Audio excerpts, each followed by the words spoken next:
From Breitbart, CNN insiders despondent over Paramount-Warner deal. People think it could be the end. CNN staff worry the Paramount Skydance takeover of Warner Bros. Discovery could mean major changes or closure. With Netflix out, the $110 billion deal raises concerns over Trump's influence via Ellison family ties. Anchor Jake Tapper noted it affects everyone at CNN amid talks of bias reduction. CEO Mark Thompson urges calm, but contracts and uncertainty loom large. And as always, thank you for the like, comment, and subscription. From Fox News, Demi Moore goes viral looking unrecognizable with dramatic new bob haircut transformation. Demi Moore debuted a blunt bob at Gucci's FW26 show, looking almost unrecognizable in all black leather. With oversized sunglasses and her chihuahua peel-off on her lap, she sat front row amid stars like Kate Moss. Fans praised the fresh look, joking she took the substance from her recent movie. Though she loves her long hair, Moore enjoys experimenting, like shaving her head for a G.I. Jane. And as always, thank you for the like, comment, and subscription. From Daily Wire, before SNL ruled late night, this show rewrote the rules.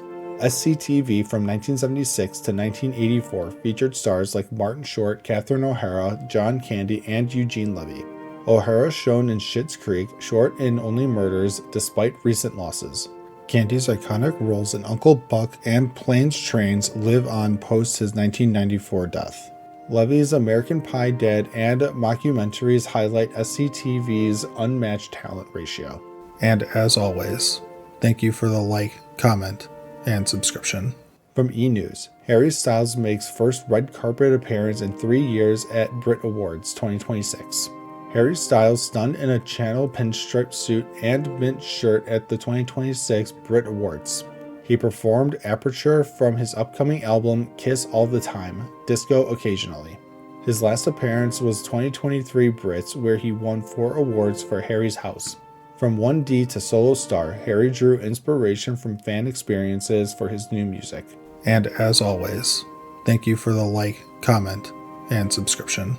From ABC News, Paramount announces $110 billion deal to buy Warner Bros. Discovery.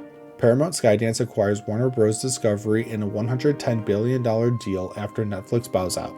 The transaction pays $31 per share in cash, unlocking new storytelling opportunities. Netflix received a $2.8 billion termination fee, deeming the deal no longer attractive. Expected to close in Q3 2026, pending approvals, combining studios and platforms. And as always, thank you for the like, comment, and subscription.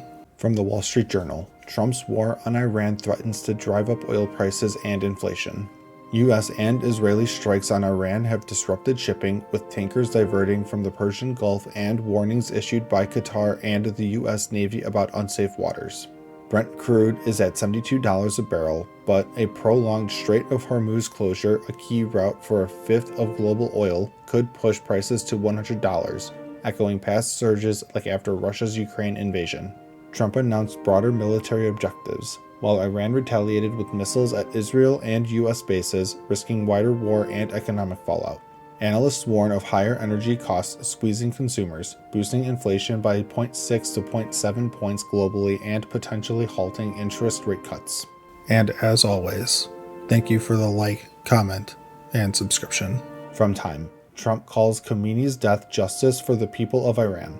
President Trump announced Ayatollah Khomeini's death in a strike on his Tehran compound, labeling him one of the most evil people in history and urging Iranians to seize their freedom. Iran retaliated with missiles targeting U.S. bases and allies like the UAE, Bahrain, and Qatar, hitting military and civilian areas. This follows Iran's crackdown on protests over inflation and regime oppression, which killed thousands and prompted Trump's intervention.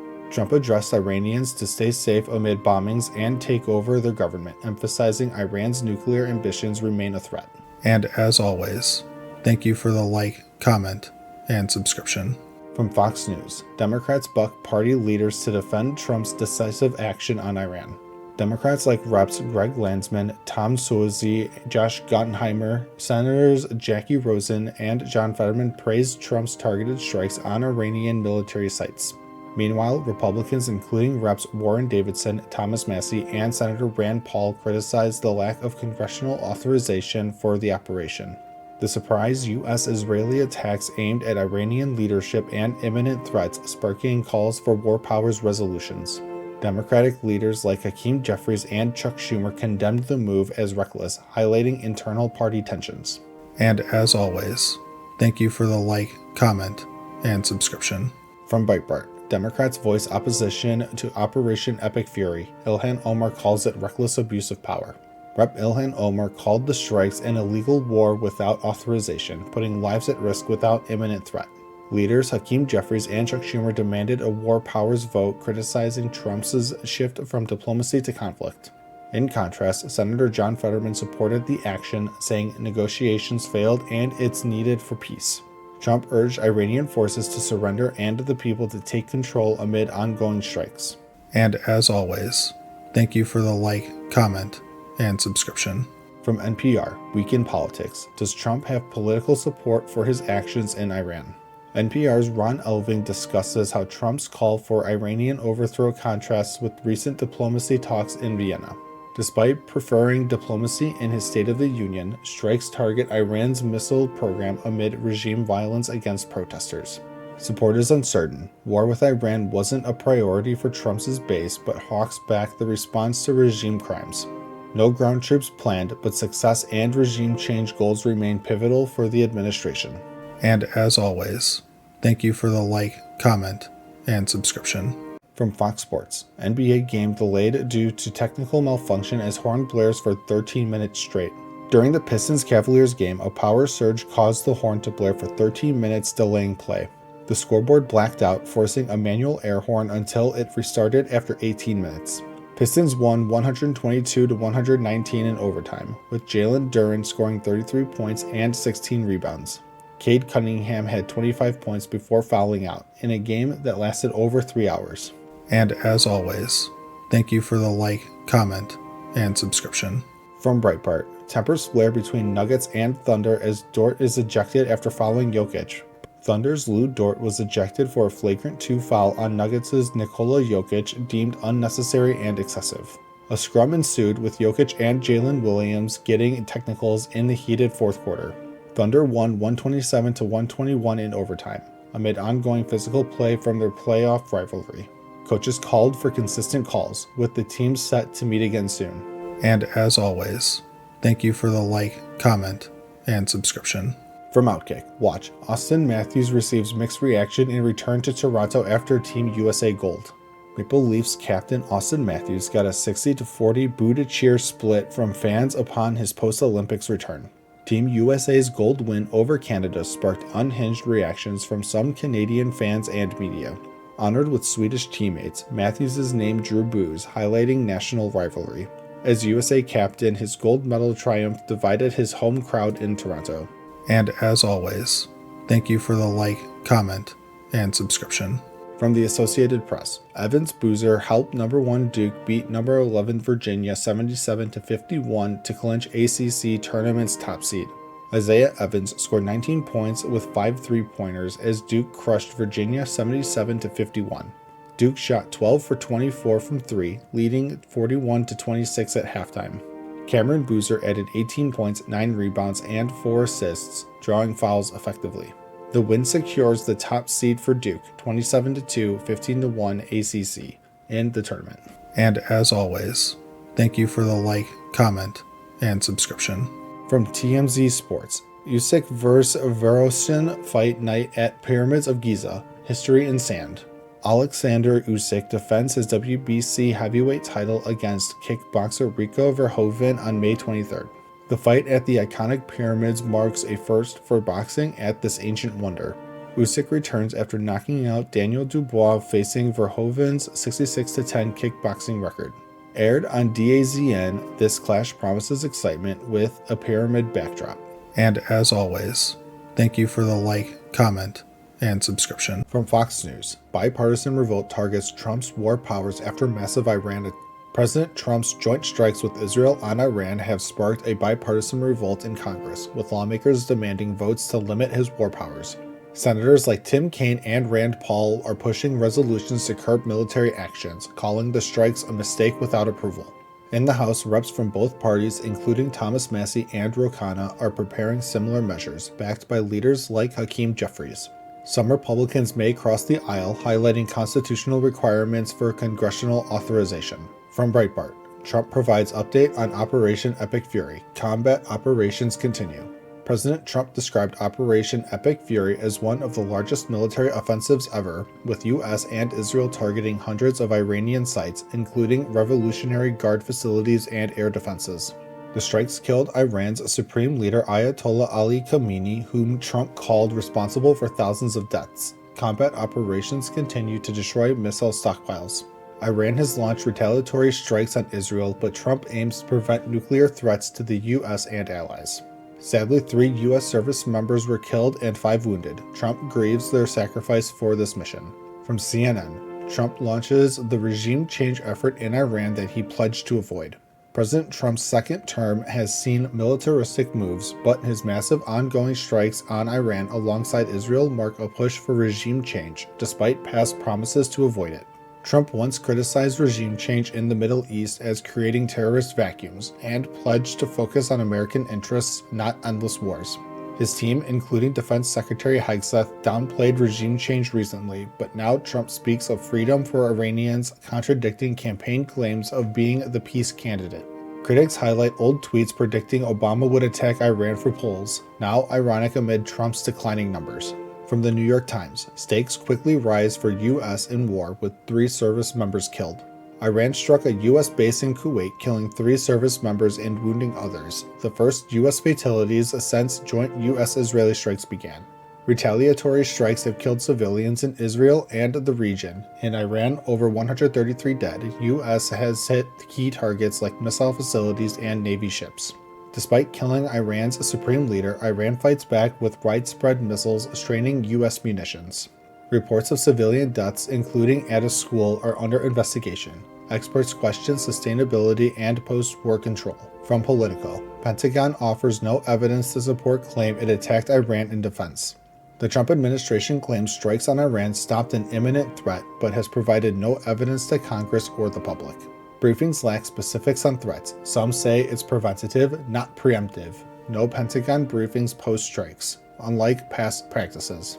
Skeptics, including Democrats, argue the buildup provoked Iran. Experts see no immediate danger from missiles or nukes. This reverses Trump's anti-intervention stance. Briefings planned, but doubts persist after U.S. casualties. And as always, thank you for the like, comment, and subscription. From Men's Journal, WWE Elimination Chamber 2026 delivers shocking winners and a game-changing surprise debut. Randy Orton upset Cody Rhodes to win the Men's Chamber heading to WrestleMania after Drew McIntyre's interference.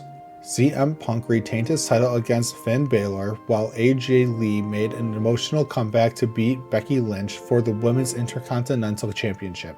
Rhea Ripley won the Women's Chamber, setting up Mania Gold. Surprises: Danhausen's debut from a box and Seth Rollins' return eliminating Logan Paul. From Fox Sports, top NFL prospect Fernando Mendoza says a team suggested he get arrested to fall in the draft. Projected number 1 pick Fernando Mendoza revealed at the Combine that a team suggested he get arrested to slide in the draft. Mendoza, who led Indiana to a perfect season and Heisman win, declined to name the team but joked he hopes not to get arrested. With stats like 3,535 yards and 41 touchdowns, he's the top quarterback prospect. Others, like Ty Simpson, are lower tier, likely headed to the Raiders but interviewing widely amid thin quarterback class. From Sports Illustrated, Steph Curry gives worrisome update on knee injury as Warriors hit rough stretch of schedule. Steph Curry, out since January with runner's knee, called it weird and unpredictable in an ESPN interview, no timeline for return. He's feeling better but not back on court. Warriors are 4-6 without him, facing a tough March schedule. Next games include playoff teams like Clippers, Rockets, Thunder. Hard without the 37-year-old star averaging 27.2 points. Warriors hold 8th in West, but need to avoid collapse. Injury could linger. From NBC Sports, Tyler Reddick makes NASCAR history at COTA with 3rd straight win to start the season. Tyler Reddick became the first Cup Series driver to win the first 3 races of a season, triumphing at COTA from pole. Driving for Michael Jordan's 23XI, he held off Shane Van Gisbergen in the final laps for his second COTA win. Rookie Connor Zilich spun twice, finishing 14th. Alex Bowman exited due to illness, replaced mid-race. Brad Keselowski raced with a broken leg, finishing 20th. Next, Phoenix Oval. From Heavy, Shaq blasts Lakers' DeAndre Ayton over controversial comments. Shaquille O'Neal blasted Lakers center DeAndre Ayton for complaining about not being utilized, saying he should emulate Clint Capella's hard play. Ayton averages career lows at 12.8 points and 8.4 rebounds. His net rating is negative, hurting the team. Shaq said Ayton doesn't play hard consistently and could be an X factor if he did his job without excuses. Charles Barkley noted Ayton's great situations but underperformance compared to Capella. And as always, thank you for the like, comment, and subscription. From WNG, Monday Morning News, March 2nd, 2026. President Trump honors 3 fallen U.S. service members killed in Operation Epic Fury and warns more deaths are likely as strikes on Iran continue for weeks. The U.S. and Israel have hit over 1,000 targets, killing Supreme Leader Khamenei and dozens of top leaders. Iran retaliated with strikes on Israel and Gulf nations, killing at least 18. In Austin, a gunman waving an Iranian flag killed 2 and wounded 14. FBI probing possible terror link. Democrats demand a war powers vote. Republicans say the threat was real. Street celebrations erupt in New York and Iran over the regime's collapse, while the UN warns of uncontrollable escalation.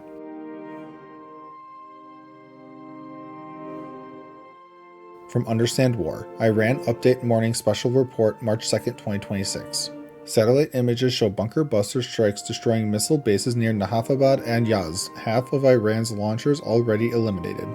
U.S. and Israeli forces sank the IRIS Kurdistan and hit naval headquarters to block attacks on shipping and U.S. ships. Internal security targets in Tehran hit hard, including Basij regional bases, while no nuclear sites damaged per IAEA reports. Iran ramps up Shahid drone and energy infrastructure attacks on Gulf states, but Israel says coordinated barrages are failing due to destroyed launchers.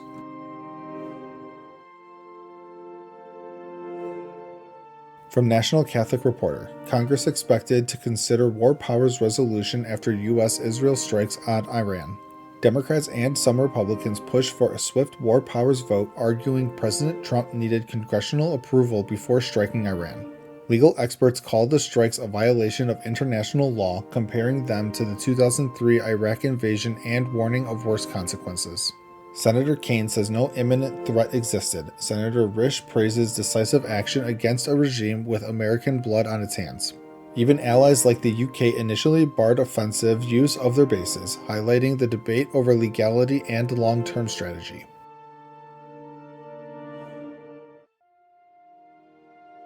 From Newsmax, Hegseth addresses strikes in Iran. This conflict is not endless.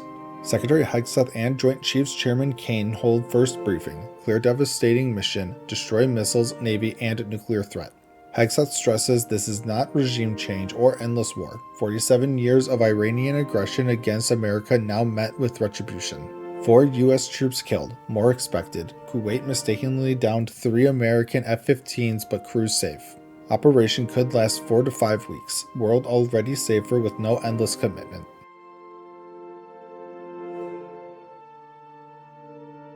From Daily Wire Opinion, my honest take on the war in Iran. Even war skeptics aren't rooting for Iran. Good riddance to the regime, but many Americans want clear answers first. No boots on ground promise, no detailed endgame, and the nuclear threat was supposedly obliterated last year. Questions remain. Celebrations are real, but will the right leaders fill the vacuum? History shows ruthless forces often seize power. America first means net benefit for Americans, not another trillion-dollar quagmire that hands Democrats the midterms. And as always, thank you for the like, comment, and subscription. From Newsmax, Opinion, the U.S. Olympic men's hockey team did it the right way. Team USA upsets powerhouse Canada in overtime thriller to win Olympic gold, first since the 1980 Miracle on Ice. Goalie Connor Hellebuyck's historic performance and gritty determination deliver the upset against the world's best. Players thank troops, accept White House invite, and refuse to politicize the win. Pure patriotism on display. Sports as America's unifying force, refreshing in a divided time.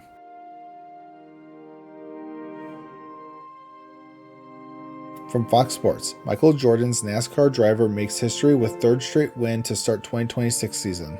Tyler Reddick wins his third straight race to open the 2026 season, first driver ever to do it. Michael Jordan's 23XI racing team unstoppable. Reddick holds off Shane Van Gisbergen at COTA. Jordan credits co-owner Denny Hamlin as the mastermind. Plans to attend next race hoping for 4 in a row. Reddick's 11th victory cements early season dominance for MJ's squad.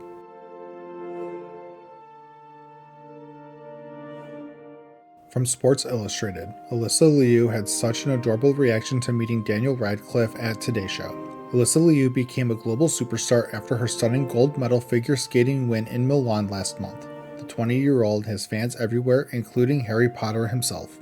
On Monday, both stars were at the Today Show. Backstage, the social media crew caught the exact moment Liu realized she was about to meet Daniel Radcliffe. Liu was struck, but Radcliffe matched her energy perfectly. Big hug, jumping up and down, celebrating her Olympic victory like a true fan. They finished with the cutest selfie featuring her gold medal. Total wholesome crossover moment.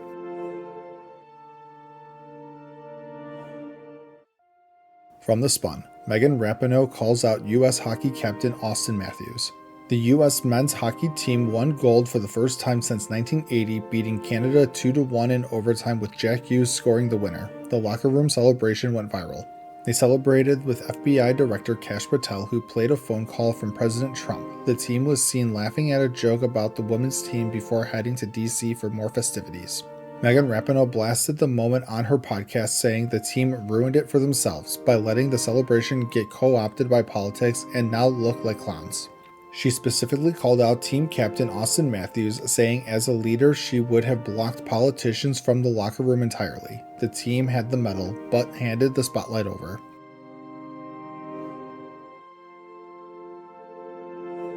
From Boston.com, Iran's World Cup place in U.S. but in doubt by Middle East conflict. FIFA has Iraq next in line. Iran's group stage games in California and Seattle now uncertain after U.S.-Israel strikes killed its supreme leader. Iran's soccer chief says we cannot look forward to the World Cup with hope, possible boycott or U.S. entry ban. FIFA rules give Infantino wide power to replace Iran with Iraq, who already advanced through Asian playoffs. Huge diaspora support expected, but politics and safety could keep Iran out of the expanded 48-team tournament.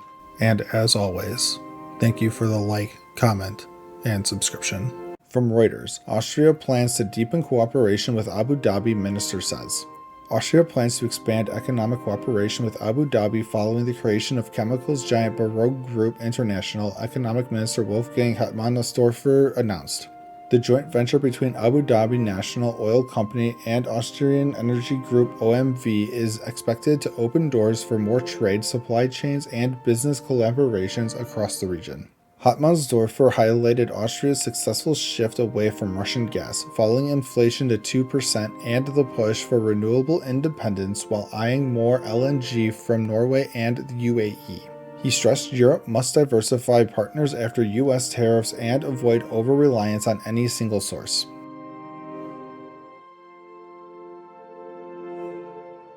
From BBC, they hit so hard the house was shaking. Iranians describe impact of U.S.-Israel attacks. People in Iran are describing heavy bombings that shook homes and rattled nerves. One resident in Karaj said, "They hit so hard the house was shaking. I counted 17 explosions in a row." Internet blackouts have left families isolated and furious. People are stocking up on groceries, staying indoors, and worrying what comes after the strikes. Some fear the IRGC still holds power on the ground, while others say the death of Supreme Leader Khamenei has widened the gap between regime supporters and opponents. From Tehran to Karaj, citizens are tired and uncertain. Will leaders make a deal, or will the conflict escalate?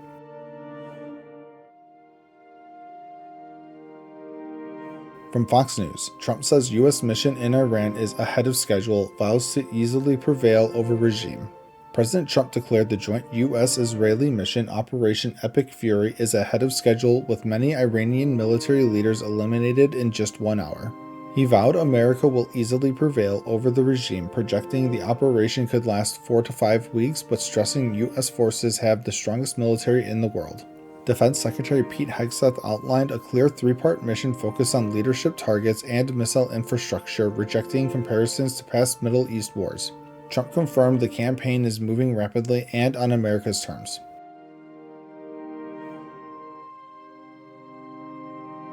From Breitbart, report Trump says would-be Khamenei successors all died in epic fury.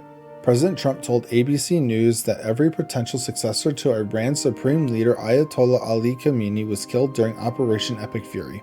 He confirmed at least 48 senior officials are gone, including Khamenei, calling the strike one of the largest, most complex military offensives the world has ever seen.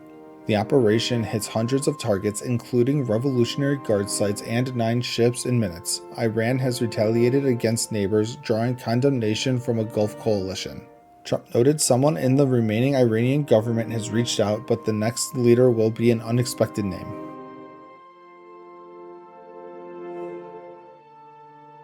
From Al Jazeera, Rubio suggests U.S. strikes on Iran were influenced by Israeli plans. U.S. Secretary of State Marco Rubio said Washington knew Israel was preparing to strike Iran and preemptively acted to protect American forces from retaliation. Rubio emphasized an imminent threat because Iran would have targeted U.S. assets after any Israeli action. The strikes killed Supreme Leader Khamenei and top officials. He highlighted Israel's long-standing push against Iran's missile and nuclear programs, noting the U.S. would not be heartbroken if the Iranian people overthrew the government. The State Department has now urged Americans to leave more than a dozen countries in the region immediately. And as always, thank you for the like, comment, and subscription. From the Associated Press, Colorado quarterback Dominique Ponder dies in a single car crash at age 23, police say. Colorado quarterback Dominique Ponder has died at age 23 in a single car crash in Boulder. Police say speed was the suspected factor in the 2023 Tesla that struck a guardrail and rolled. Coach Deion Sanders posted, "Dom was one of my favorites. He was loved, respected, and a born leader. Teammates and staff are mourning the sophomore who transferred from Bethune-Cookman." Fellow quarterback Colton Allen called him a blessing who brought joy to everyone. The athletic department is offering counseling as spring practice begins. A young athlete gone too soon. The Buffaloes family is in our thoughts.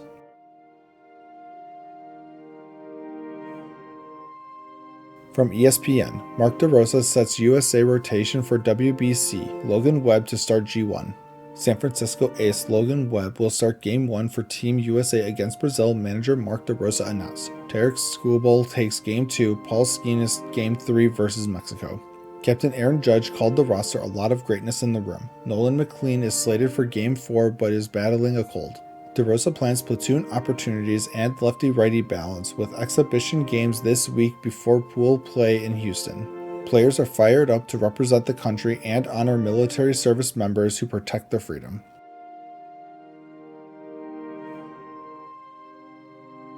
From The Athletic, Bulls score 27 straight to snap 11-game losing streak, hand Bucks deflating loss. The Chicago Bulls snapped an 11-game losing streak with a stunning 120-97 win over the Milwaukee Bucks thanks to a 27-0 run that flipped an 8-point deficit into a 19-point lead. 7 Bucks players missed 14 straight shots, including 9 threes. The Bucks scored just 8 points in the fourth quarter, the lowest this season. Cam Thomas and Bobby Portis called it strange and crazy. Coach Doc Rivers blamed over-dribbling and poor team play, saying the basketball gods were watching. A deflating loss for Milwaukee and a massive momentum boost for Chicago.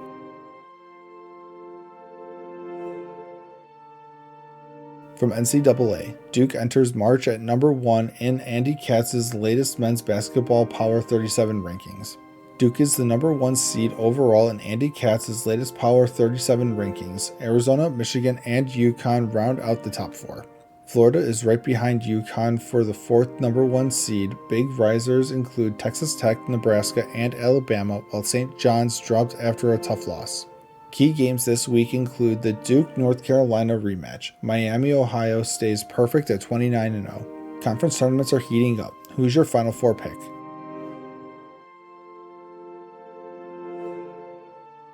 From the Hockey News, March 2nd, 2026 USCHO Top 10 Poll Breakdown. Michigan jumps to number 1 after big weekend split with Minnesota. Freshman Malcolm Spence was the difference maker.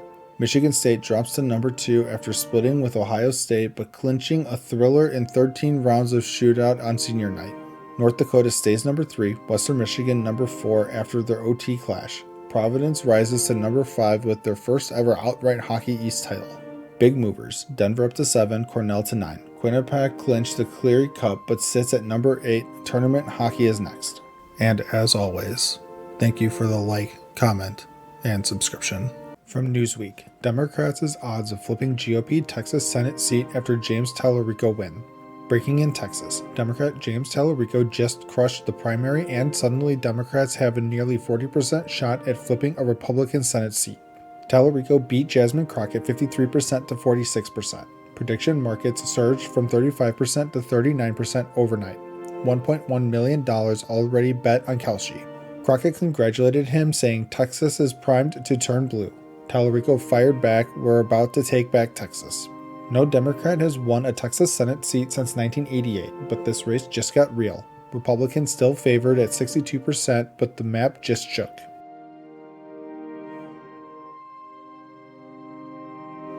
From Metro, Trump launches military action in another country days after attacking Iran. Just days after U.S. strikes on Iran, President Trump has launched new military action, this time targeting narco-terrorist cartels in Ecuador. U.S. Southern Command and Ecuador's military are hitting Los Labos and Los Choneros cartels, groups tied to Sinaloa and Jalisco. Ecuador says 70% of the world's cocaine flows through its ports. This is a major escalation from the old intercept and board playbook. Now it's kinetic strikes. Secretary Rubio called it blow them up, get rid of them.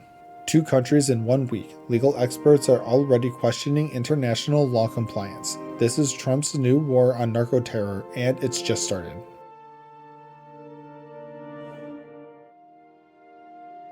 From CBS News, Gates among 7 asked to testify before House Committee on possible Epstein ties. Microsoft co-founder Bill Gates is one of 7 high-profile names just subpoenaed by the House Oversight Committee in its Jeffrey Epstein investigation. The list includes former Obama White House counsel Catherine Ruemmler, Apollo's Leon Black, Clinton aide Doug Band, and 3 former Epstein staffers. Testimony dates run April to June. The committee is examining how Epstein and Maxwell allegedly used influence to protect their crimes and whether ethics rules were broken. All 7 say they'll testify and deny any knowledge of illegal activity.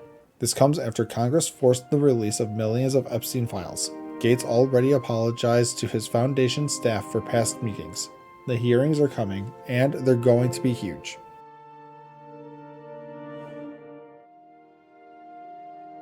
From USA Today, Trump wants white men to sue for race discrimination. This man did. Senior White House executive just won a $4.8 million verdict after claiming he was fired so his company could promote women and people of color instead. David Duval had glowing reviews at Novant Health until 2018. After he was replaced by a black woman, he sued, and a jury agreed it was illegal race discrimination. The appeals court upheld it. Trump's EEOC is now aggressively investigating DEI programs that treat white men differently. The Supreme Court just made these lawsuits easier to win. Experts say more white men are coming forward. Duval's lawyer calls it the tide turning, merit over race. The case is sending shockwaves through corporate America.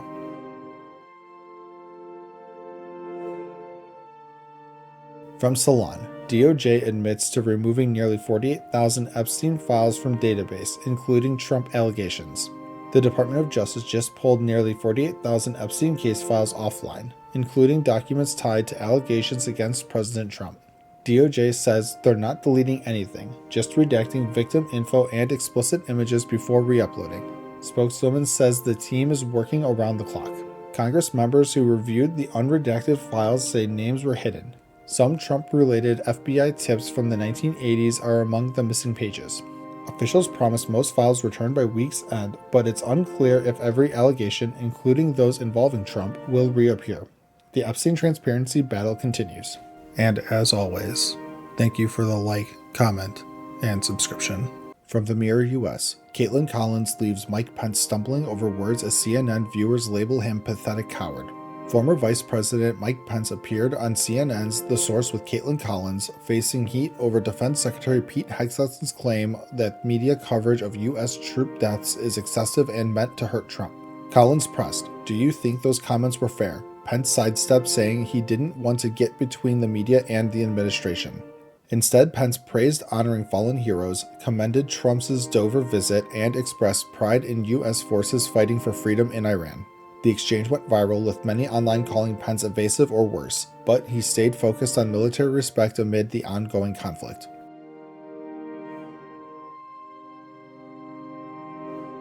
From The Telegraph, Iran has a strategy for defeating the U.S. It might just work. Day 6 of the U.S.-Israel campaign against Iran, Supreme Leader Khamenei dead, Parliament destroyed, military command hit hard. Defense Secretary Pete Hegseth says we're just getting started. Iran knows it can't win conventionally. Instead, it's using cheap drones and missiles to harass Gulf neighbors, hitting energy sites and forcing shutdowns at refineries and LNG terminals. Energy prices spike. European natural gas up 70%, oil up 15%. Attacks drain allies' interceptors while barely touching U.S. air power dominance. Iran's long game. Drag it out. Raise economic political pain. Push for ceasefire. Will Trump negotiate or escalate? The outcome's uncertain.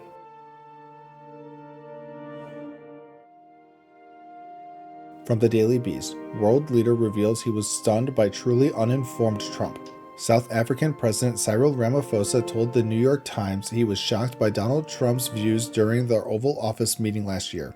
Trump pushed far-right claims of white genocide against farmers, handing Ramaphosa clippings and a video, later revealed as from Congo, not South Africa. Ramaphosa called Trump truly uninformed and dismissive of apartheid's harm. He said attacks target farms across races, with black South Africans most homicide victims. Trump's team defended, highlighting Afrikaner attacks as humanitarian. Ramaphosa, South Africa is no threat. Why the focus?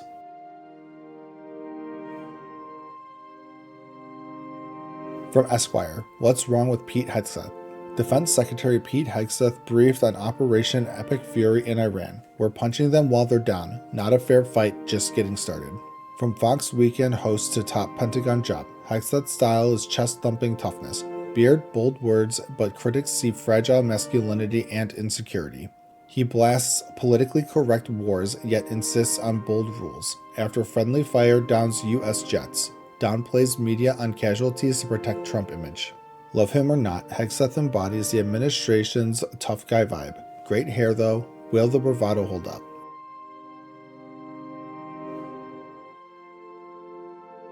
From Fortune, Trump's loss of $1.7 trillion in tariff revenue will send the national debt to $58 trillion by 2036, think tank projects. Supreme Court struck down Trump's IEEPA tariffs, costing $1.7 trillion on projected revenue through 2036 per the Committee for a Responsible Federal Budget. Without it, national debt hits $58 trillion by 2036, deficits at $3.3 trillion yearly, up from baseline. Admin switched to temporary 10%, maybe 15% tariffs under old law, covers only half to three-quarters short-term.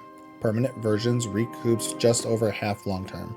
CRFB urges Congress to act, codify revenue or offsets to avoid bigger deficits. Tariffs were a fiscal bright spot, now at risk.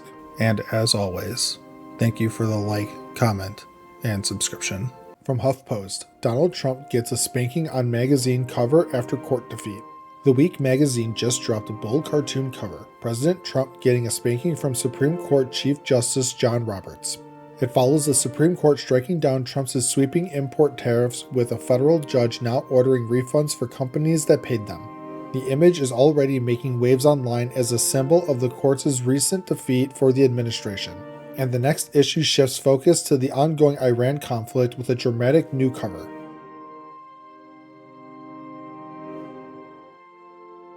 From Fox News, illegal immigrant charged with voting in Pennsylvania in 5 presidential elections. A 50-year-old man from Mauritania faces charges for allegedly voting illegally in 5 U.S. presidential elections while living in Philadelphia. Prosecutors say Mahdi Sacco, ordered deported in 2000, voted in person and by mail, falsely claiming U.S. citizenship each time. He remained in the U.S. under ICE supervision after his deportation order, yet registered to vote as a Democrat starting in 2005. If convicted, he could face up to 5 years behind bars. The case is now with the U.S. Attorney's Office.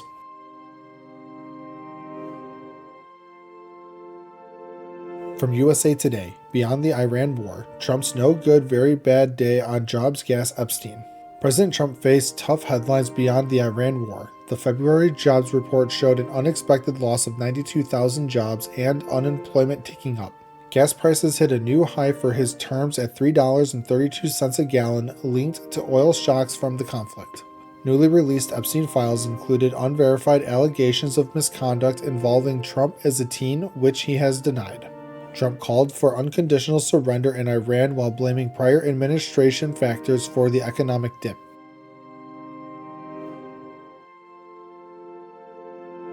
From the Daily Beast, ICE Barbie's alleged lover out of top job.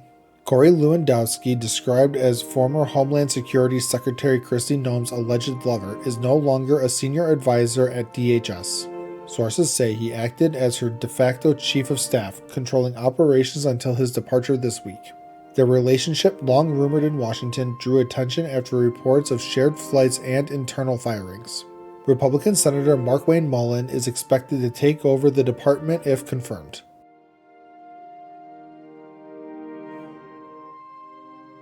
From Daily Mail, Trump's former beauty queen prosecutor Lindsay Halligan under investigation in Florida. Former interim U.S. Attorney Lindsay Halligan, known for indicting two of Trump's opponents, is under investigation by the Florida bar. The probe follows complaints she continued signing documents as U.S. Attorney after a judge ruled her appointment unlawful. Cases against James Comey and Letitia James were dismissed. Halligan left the DOJ in January.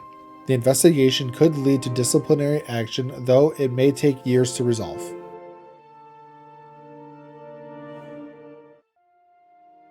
From Bloomberg, Texas Congressman Gonzalez drops re-election bid amid scandal. Texas Republican Congressman Tony Gonzalez announced he will not seek re-election after admitting to an extramarital affair with a staffer. The decision came days after a House ethics probe and pressure from GOP leaders following a primary runoff. The former staffer died by unaliving last year. Gonzalez denied their relationship caused her death. The Navy veteran has represented Texas's 23rd district since 2021 and will finish his current term.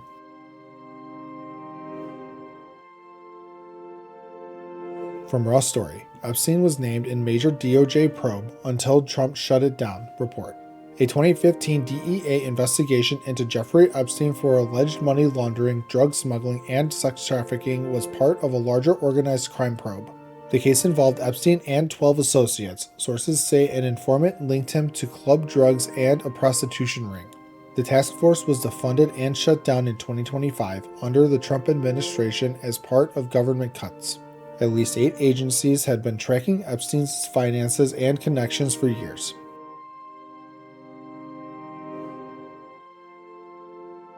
From Fortune, Iran is turning out to be a more effective enemy than many thought, and U.S. allies are losing their patience with the war. On day 7 of the U.S.-Iran conflict, Iran has shown surprising effectiveness, striking Gulf energy assets and data centers.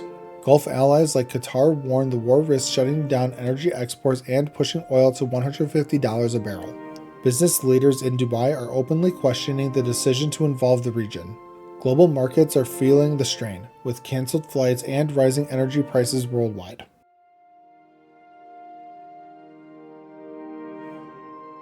From the Washington Post, mass firings leave national security ranks thinned as war raises threats.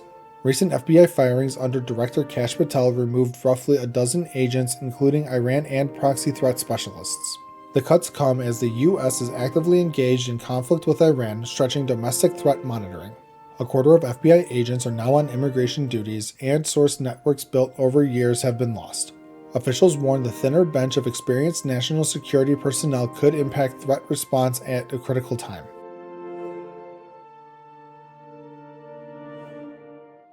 From Raw Story, pro-Trump network busted for misleading viewers about jobs report.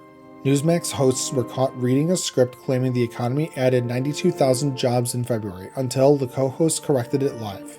The Chiron and teleprompter both said added, but Labor Department data showed a loss of 92,000 jobs and 4.4% unemployment.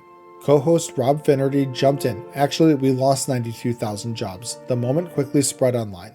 The segment then discussed the numbers and war-related economic effects with guests. And as always, thank you for the like, comment, and subscription. Hello, everyone, and welcome back to another episode of Just Some News, where I read summaries of news articles. And without further ado, let's get into it. From The Guardian, Stephen Miller, a big problem for Trump administration, says Republican senator. A surprising critique from within the GOP. Senator Tom Tillis says White House advisor Stephen Miller is a big problem in the Trump administration. On CNN, Tillis claimed Miller prioritizes form over substance and wields outsized influence, limiting qualified cabinet members. He pointed to past embarrassments like the Greenland proposal and backed a new DHS pick seen as more independent from Miller. Tillis, not seeking re-election, has been vocal on immigration issues. Democrats push for deeper policy changes at ICE.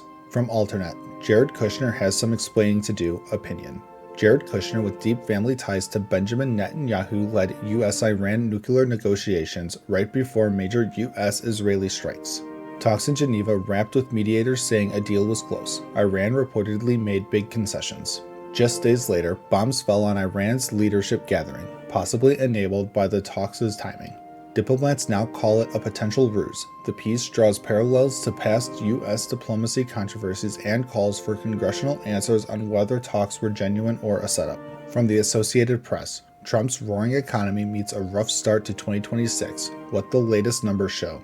President Trump promised a roaring economy in 2026, but early data shows job losses, spiking gas prices, and stock dips. February saw 92,000 jobs lost, with revisions downward. Native-born unemployment rose despite immigration policies. Gas jumped 19% to $3.45 average after Iran strikes. Oil over $100, sparking inflation worries. The Dow dropped 5% recently. Productivity is up, but wage gains lag. Growth trailed Biden's last year. The White House calls it temporary. From HuffPost, Survivor winner shreds Trump in vicious takedown. Worst human being I've ever met. Richard Hatch, first Survivor winner and Celebrity Apprentice alum, doesn't hold back on Donald Trump. After years of knowing Trump and competing on his show, Hatch calls him the worst human being I've ever met. He described Trump playing people for attention, making inappropriate comments, and focusing solely on personal gain. Hatch's past allegations of misconduct on set were denied by Trump's camp. The piece highlights ongoing claims from Apprentice participants. From the Daily Beast, Trump propaganda goon hit with humiliating verdict by Reagan judge. A federal judge ruled Kari Lake unlawfully ran the U.S. Agency for Global Media for months last year. Judge Royce Lamberth, appointed by Reagan, said her acting CEO role violated the Vacancies Act, no Senate approval. Actions like over 1,000 Voice of America layoffs are now void. VOA staff sued to protect jobs and the network's independence. Lake, a Trump ally, aimed to reshape VOA, but faced repeated court blocks. She calls it activism and plans to appeal. And as always, thank you for the like, comment, and subscription. Hello, everyone, and welcome back to another episode of Just Some News, where I read summaries of news articles. And without further ado, let's get into it. From CBS News, Senator Tim Kaine says supporting Kristi Noem as DHS Secretary was a big mistake. Virginia Democrat Tim Kaine just called his vote to confirm Kristi Noem as Homeland Security Secretary a big mistake on national TV. Trump pulled Noem after controversies, replacing her with Oklahoma Senator Markwayne Mullin. Kaine blames Trump aide Stephen Miller for running the show, calling DHS rogue without reforms. Even some Republicans warn Mullin might face the same influence. Democrats push for ICE changes and end the partial DHS shutdown. From Time, the Democrats who voted against the War Powers Resolution. A War Powers resolution to stop Trump's Iran military actions failed in the House, mostly along party lines. GOP reps Massey and Davison broke ranks to support it, citing Congress's war powers. Most Democrats backed it amid escalating conflict, but four, Maine's Jared Golden, Ohio's Greg Lanspin, Texas's Henry Cooler, and California's Juan Vargas voted no. They argue troops are engaged, operations need to wrap, and back alternatives for oversight, not abrupt halts. From Newsweek, Jesse Jackson Jr. takes swipe at Biden-Obama after memorial service. At Reverend Jesse Jackson's final memorial, his son Jesse Jr. criticized tributes from former presidents Obama, Biden, and Clinton. He said they do not know his father, who always spoke prophetically for the marginalized without selling out. Obama praised Jackson's legacy of hope against today's challenges, while Biden and Clinton shared personal memories. Jackson's kids urged continuing his fight for rights and justice amid grief. From Fox News, Trump agency cut off foreign nationals from all loan programs, must prioritize American citizens.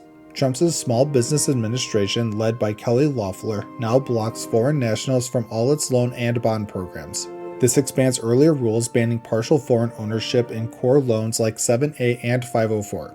Loeffler says limited funds must prioritize U.S. citizens for jobs and growth amid high demand.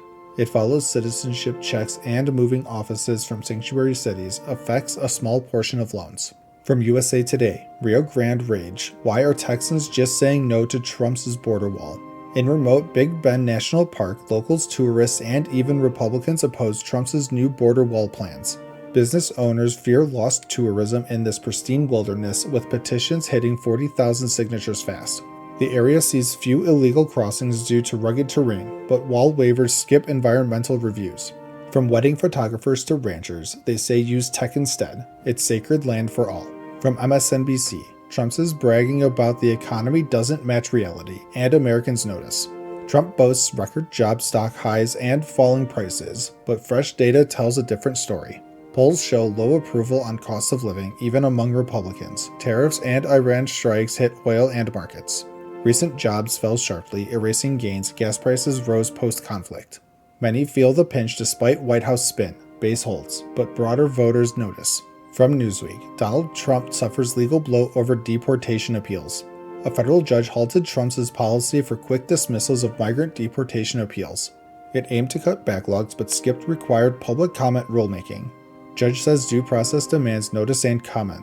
Blocks it depending challenge. Latest court setback for aggressive immigration changes. Admin may appeal or redo process. From CBS News, former CIA officer Mark Polymeropoulos alleges CIA cover-up. Former CIA exec Mark Polymeropoulos claims a cover-up after his 2017 Moscow-Havana syndrome attack left him disabled. Vertigo, headaches, brain fog. He says CIA denied care and downplayed foreign attacks. New reports. U.S. bought a portable Russian microwave weapon matching symptoms. Tests show similar injuries. Biden officials believed victims. Trump-era review ongoing. Victims seek truth and accountability. From the Daily Beast, Trump's school bombing story falls apart after new video released. A deadly strike killed 175 at an Iranian elementary school next to a naval base. Trump blamed Iran for the inaccurate hit, but new verified video shows a U.S. Tomahawk missile striking nearby. Footage pans to smoke over the school. Only U.S. uses these in the region. Pentagon probes. Critics question civilian targeting claims amid ongoing conflict. From MSNBC, Team Trump struggles to spin the worst job numbers since the Great Recession. February jobs plunged 90,000, worst since Great Recession outside pandemic, with unemployment up. Trump's term saw net job losses after tariffs, contrasts Biden's gains. Admin urges averaging months, but trends show no sustained growth. Republicans quiet, spin falters as voters feel the slowdown.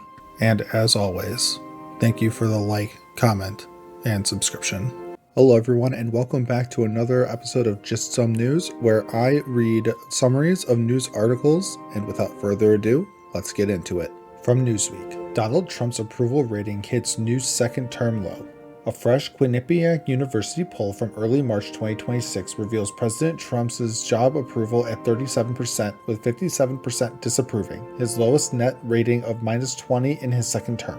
That's down from a +3 net early last year, with approval steady at 37% recently, but disapproval ticking up amid ongoing events. The White House notes Trump polls higher than Obama or Bush at similar points in their second terms, citing tougher media coverage. With midterms looming, this could impact voter turnout and congressional battles ahead. From USA Today, is Donald Trump considering a military draft for Iran? What we know. White House Press Secretary Caroline Leavitt on Fox News wouldn't rule out any options for the ongoing Iran conflict, including ground troops, though she stressed the current focus is air operations. Trump himself dodged a direct question on ground troops, saying it could happen for a very good reason, but hasn't publicly discussed a draft. Reinstituting a draft would need congressional action to amend old laws. The last one ended in 1973. Current ops fall under war powers limits without a formal declaration of war. The conflict has claimed lives on multiple sides, including 7 Americans so far, raising concerns for families as operations continue. From the Daily Beast, Jimmy Kimmel exposes Fox News cover-up of Donald Trump's shameful move. At a Dover Air Force Base dignified transfer for 6 fallen U.S. troops from the Iran conflict, President Trump wore a white USA 4547 merchandise hat, sparking debate over respect at the solemn event. Fox News aired old file footage from a prior transfer instead of the recent one, later calling it an inadvertent error and apologizing. Jimmy Kimmel mocked the explanation as a cover-up, contrasting it with Fox's past criticism of Democrats like Obama for minor protocol issues like saluting with coffee in hand. Critics, including Governor Newsom, called for Trump to show more respect by removing the hat, while Fox faces ongoing scrutiny for edits and coverage. From The Independent, Turning Point USA college president resigns after racist chat leaks. The president of Florida International University's Turning Point USA chapter resigned after leaked WhatsApp messages from 2025 showed repeated use of racial slurs, anti-Semitic and homophobic language, and offensive references. The logs spanning weeks included over 400 uses of the N-word and other derogatory terms toward various groups, involving chapter leaders and local GOP figures.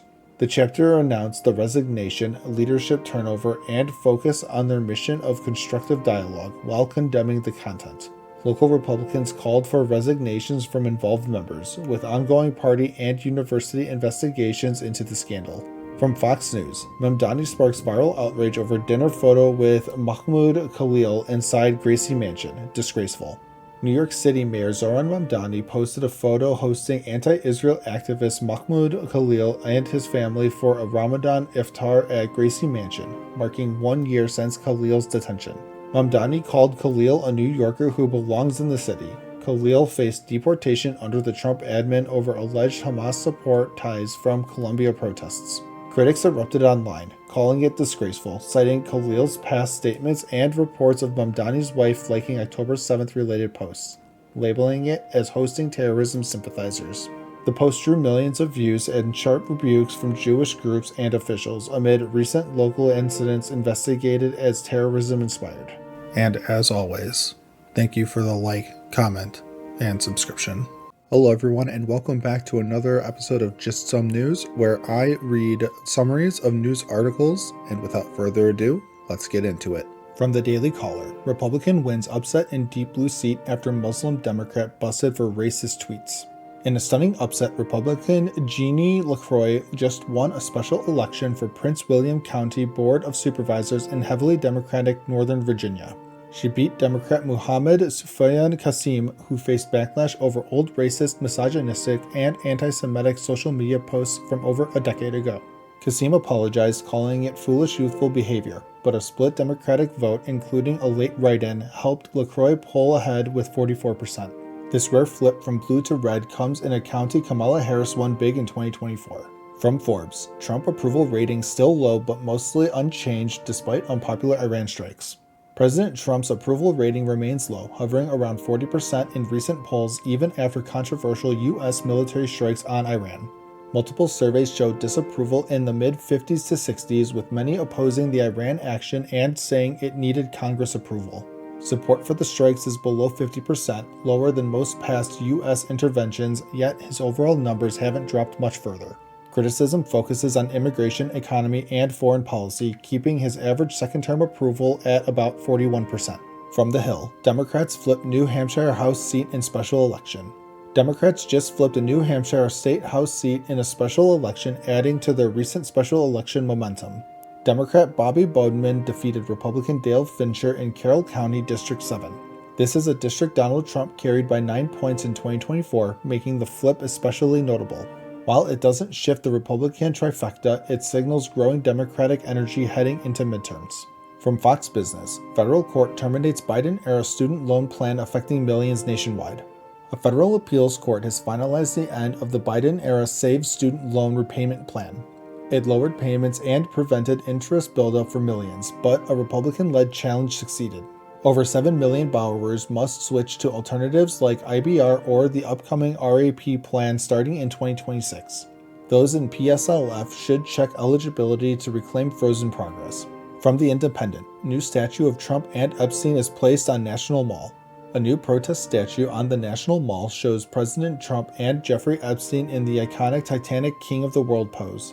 Titled King of the World, it's from anonymous group's Secret Handshake, referencing their past Epstein-Trump art. It comes amid ongoing scrutiny of Epstein files released under a new law, mentioning Trump but with White House denials of wrongdoing. Tourists are snapping pics of this bold statement near the Capitol. From HuffPost, Stephen Colbert takes aim at his corporate bosses in blunt award speech moment. Stephen Colbert took direct aim at his corporate bosses during a Writers Guild Awards acceptance speech. Accepting an award for confronting injustice, he joked his show was canceled because the Revolution was losing $40 million a year.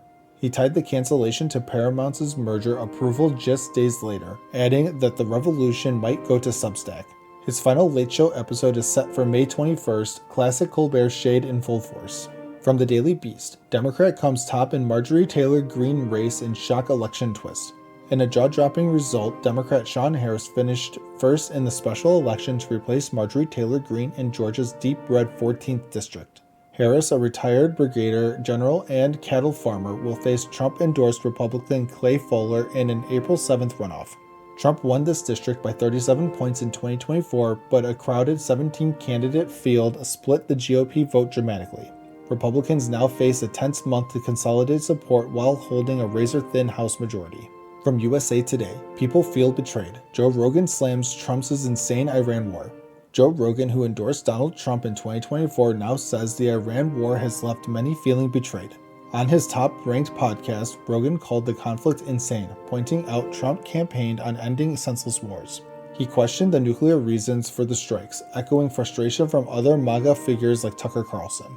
Trump insists it's necessary for safety, but the backlash from former allies is growing louder.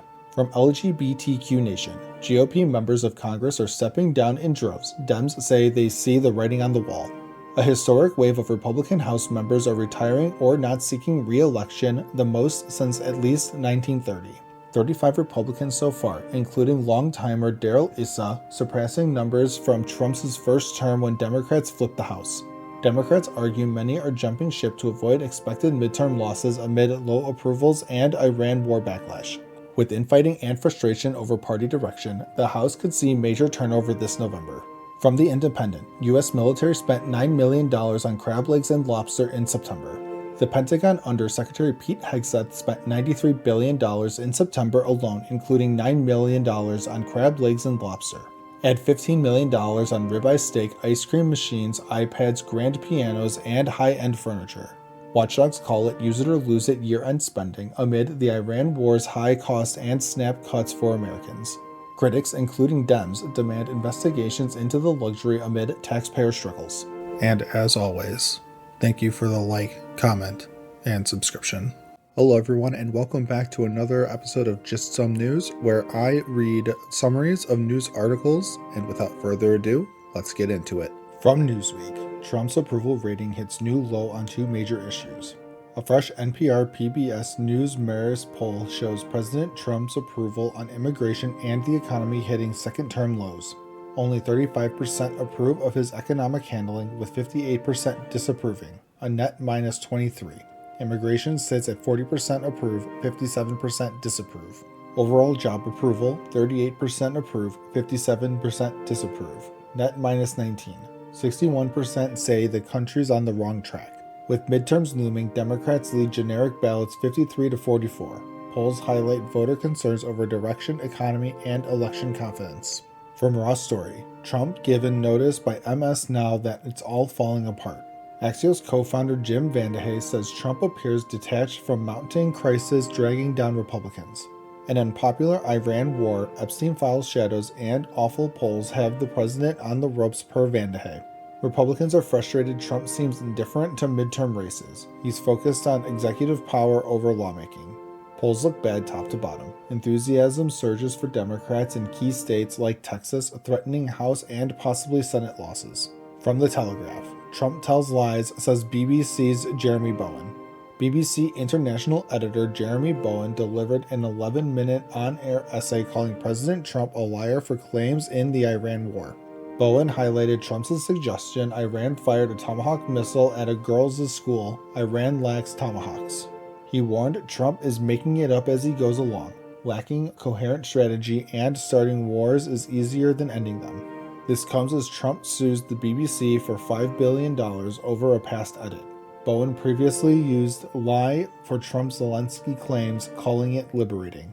From Snopes, did Ted Lieu play a recording in Congress of Kash Patel admitting he was told to bury Epstein investigation? A March 2026 rumor claimed Rep. Ted Lieu played audio of FBI Director Kash Patel admitting he was told to bury the Epstein probe. Posts alleged Patel invoked the fifth. Snopes rates it false. No credible outlets reported it. It originated from Morning Current, a page using AI for shocking fake stories to drive ad revenue. Linked articles showed clear AI signs. No hearing occurred that day. Similar hoaxes have spread before. From Fortune, Trump just put Republicans' hold on the Senate at risk while sending the national debt higher, Morgan Stanley says. Morgan Stanley says Trump's Iran strikes closed the Strait of Hormuz, spiking oil over $100 per barrel, up 51% year to date. This fuels inflation fears, complicating Fed policy and pushing higher rates longer amid tariffs and deficits. Historically, the president's party loses Senate seats in midterms. GOP's 53 to 47 edge could shrink if energy shocks persist. Rising pump prices hit affordability hardest for lower-income voters. War spending could boost debt, raising borrowing costs. From the Daily Beast, DHS in chaos as ICE Barbie's henchmen forced out during power struggle. DHS faces chaos after Trump fired Secretary Kristi Noem and her top aide Joseph Mazzara was escorted out amid infighting. Mazzara, appointed by Noem's ally Corey Lewandowski, tried to sideline Commissioner Rodney Scott but failed. Insiders say Scott, now empowered post-Noem, pushed Mazzara out, highlighting clashes between career enforcement and political loyalists. Lewandowski may follow. Deputy leads temporarily as Senator Markwayne Mullin awaits confirmation as new secretary. From MSNBC, Republicans ask Americans to accept wartime sacrifices but keep missing the point. Rising gas and food prices from the Iran war hit Americans hard. GOP lawmakers call for acceptance as necessary sacrifices. Senator Rick Scott admits prices will stay up. Rep. Mark Alford says constituents accept hikes to stop Iran's nukes. Senator Roger Marshall, freedom isn't free. Americans gonna have to make some sacrifices. Critics note, unlike World War II, this war lacks broad buy-in or clear stakes, launched without strong public case amid affordability promises. From Newsweek, Trump's favorite shoe brand, Florsheim, is suing him. Waco Group, owner of Trump's favorite Florsheim brand, sues his administration over second-term tariffs. Filed in December 2025, it challenges tariffs under IEEPA as unlawful executive overreach, no emergency justified. Seeks refunds with interest, part of broader importer challenges post-Supreme Court rulings. 24 states also sue to block global tariffs, highlighting legal pushback on trade policy. From Fox News, 4-time deported Honduran arrested after shoving elderly Air Force vet onto New York City subway tracks, DHS reveals.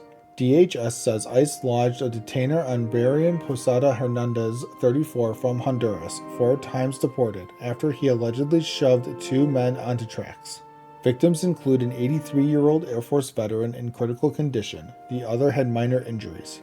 Posada Hernandez had 15 prior charges like assault, weapons, drugs. Last deported 2020, re-entered illegally. DHS slams New York City sanctuary policies, noting thousands of detainer subjects in custody, including violent offenders. From Forbes, rich and powerful in the new Epstein files, Steve Tisch transfers his New York Giants ownership. DOJ released millions of Epstein files in early 2026, emails, photos, interviews, sparking resignations and scrutiny. Ties surface for Elon Musk, Bill Gates, Richard Branson, and others. Emails discuss dinners, investments, visits. Billionaire Steve Tisch transfers Giants ownership to trust amid emails linking him to Epstein discussions on women.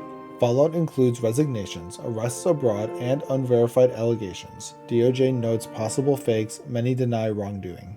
And as always, thank you for the like, comment, and subscription. Hello everyone, and welcome back to another episode of Just Some News, where I read summaries of news articles, and without further ado, let's get into it. From Benzinga, Trump's son-in-law Jared Kushner faces 10-day deadline to disclose financials following peace envoy appointment. Jared Kushner, President Trump's son-in-law, has been named Special Envoy for Peace, triggering a strict 10-day deadline to disclose his finances under federal ethics rules. Kushner's firm Affinity Partners manages $5.4 billion, including a major $2 billion investment from Saudi Arabia shortly after the first Trump term ended, a deal reportedly approved personally by Crown Prince Mohammed bin Salman despite advisor concerns. The firm joined a consortium with Saudi's PIF and Silver Lake for a $55 billion buyout of Electronic Arts in 2025, but has reported zero profits to investors so far, drawing scrutiny. Critics highlight potential conflicts from foreign ties, while Kushner calls them valuable, trusted relationships aiding diplomacy.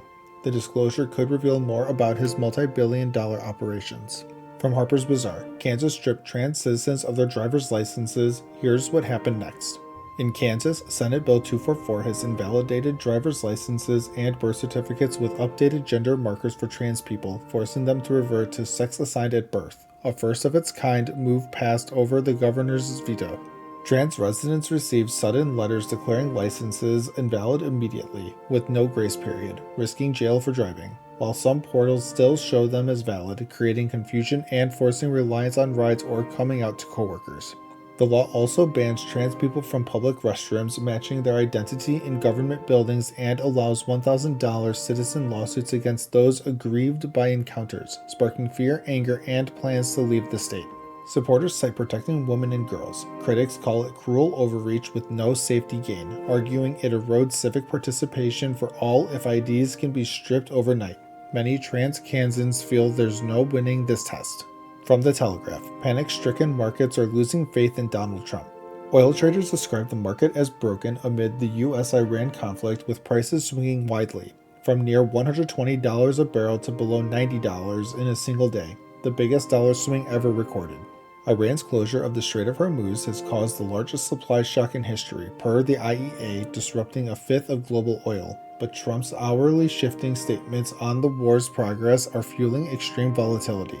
1 minute calling high prices a small price for peace, the next saying the war is very complete or threatening escalation, leaving trades glued to headlines, with some hedge funds losing hundreds of millions. Industry pros say too much headline-driven chaos risks destroying market stability, with calls for discipline over chasing unpredictable comments, as confusion reigns over the conflict's direction and endgame. From Fox News, Walt's in the hot seat as critics' predictions on his controversial new law come true, concerning trends. Minnesota's new paid family and medical leave program, signed by Governor Tim Walz and effective January 2025, allows up to 12 weeks partial pay for family care or illness, but just 2 months in, business groups report issues. The Minnesota Chamber of Commerce cites trends like employees pressuring for full weeks off unnecessarily, some earning more on leave or using it for vacations, calling overuse a form of abuse under broad rules with limited employer oversight. One major employer saw a 700% spike in usage, struggling to replace workers and maintain service. GOP lawmakers say it hurts competitiveness, predicting fewer jobs and business exodus as fraud risks rise. The state agency defends the program, noting it's like those in 12 other states plus DC, with tools for employers and a focus on integrity, while acknowledging it's a big change but one improving access where most workers lacked it federally. From the Associated Press, WADA to weigh barring Trump, U.S. officials from LA Olympics and possibly World Cup over unpaid dues. The World Anti-Doping Agency is considering new rules to bar U.S. government officials, including President Trump, from events like the 2028 LA Olympics over unpaid dues amid a long-running dispute. The U.S. has withheld payments since 2023, about $7 million owed, protesting WDA's handling of cases like Chinese swimmers' positives and calling for independent audits. Both Trump and Biden admins held firm. The proposal includes sanctions like excluding government reps from major games. It could symbolically affect the 2026 World Cup too, though enforcement in the U.S. is questioned as ludicrous by former officials.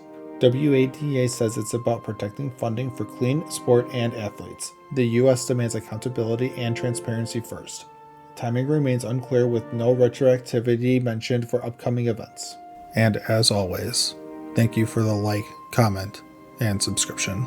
Hello everyone, and welcome back to another episode of Just Some News, where I read summaries of news articles, and without further ado, let's get into it. From the Western Journal, Americans furious at Newsom's response to Michigan synagogue attack, which ignores his anti-Semitic rhetoric. A man rammed into a Temple Israel synagogue in Michigan, shot at it, and was killed by security. no one else died in what the FBI called targeted violence against Jews. Governor Gavin Newsom posted, "Anti-Semitism is disgusting. My heart is with the Jewish community."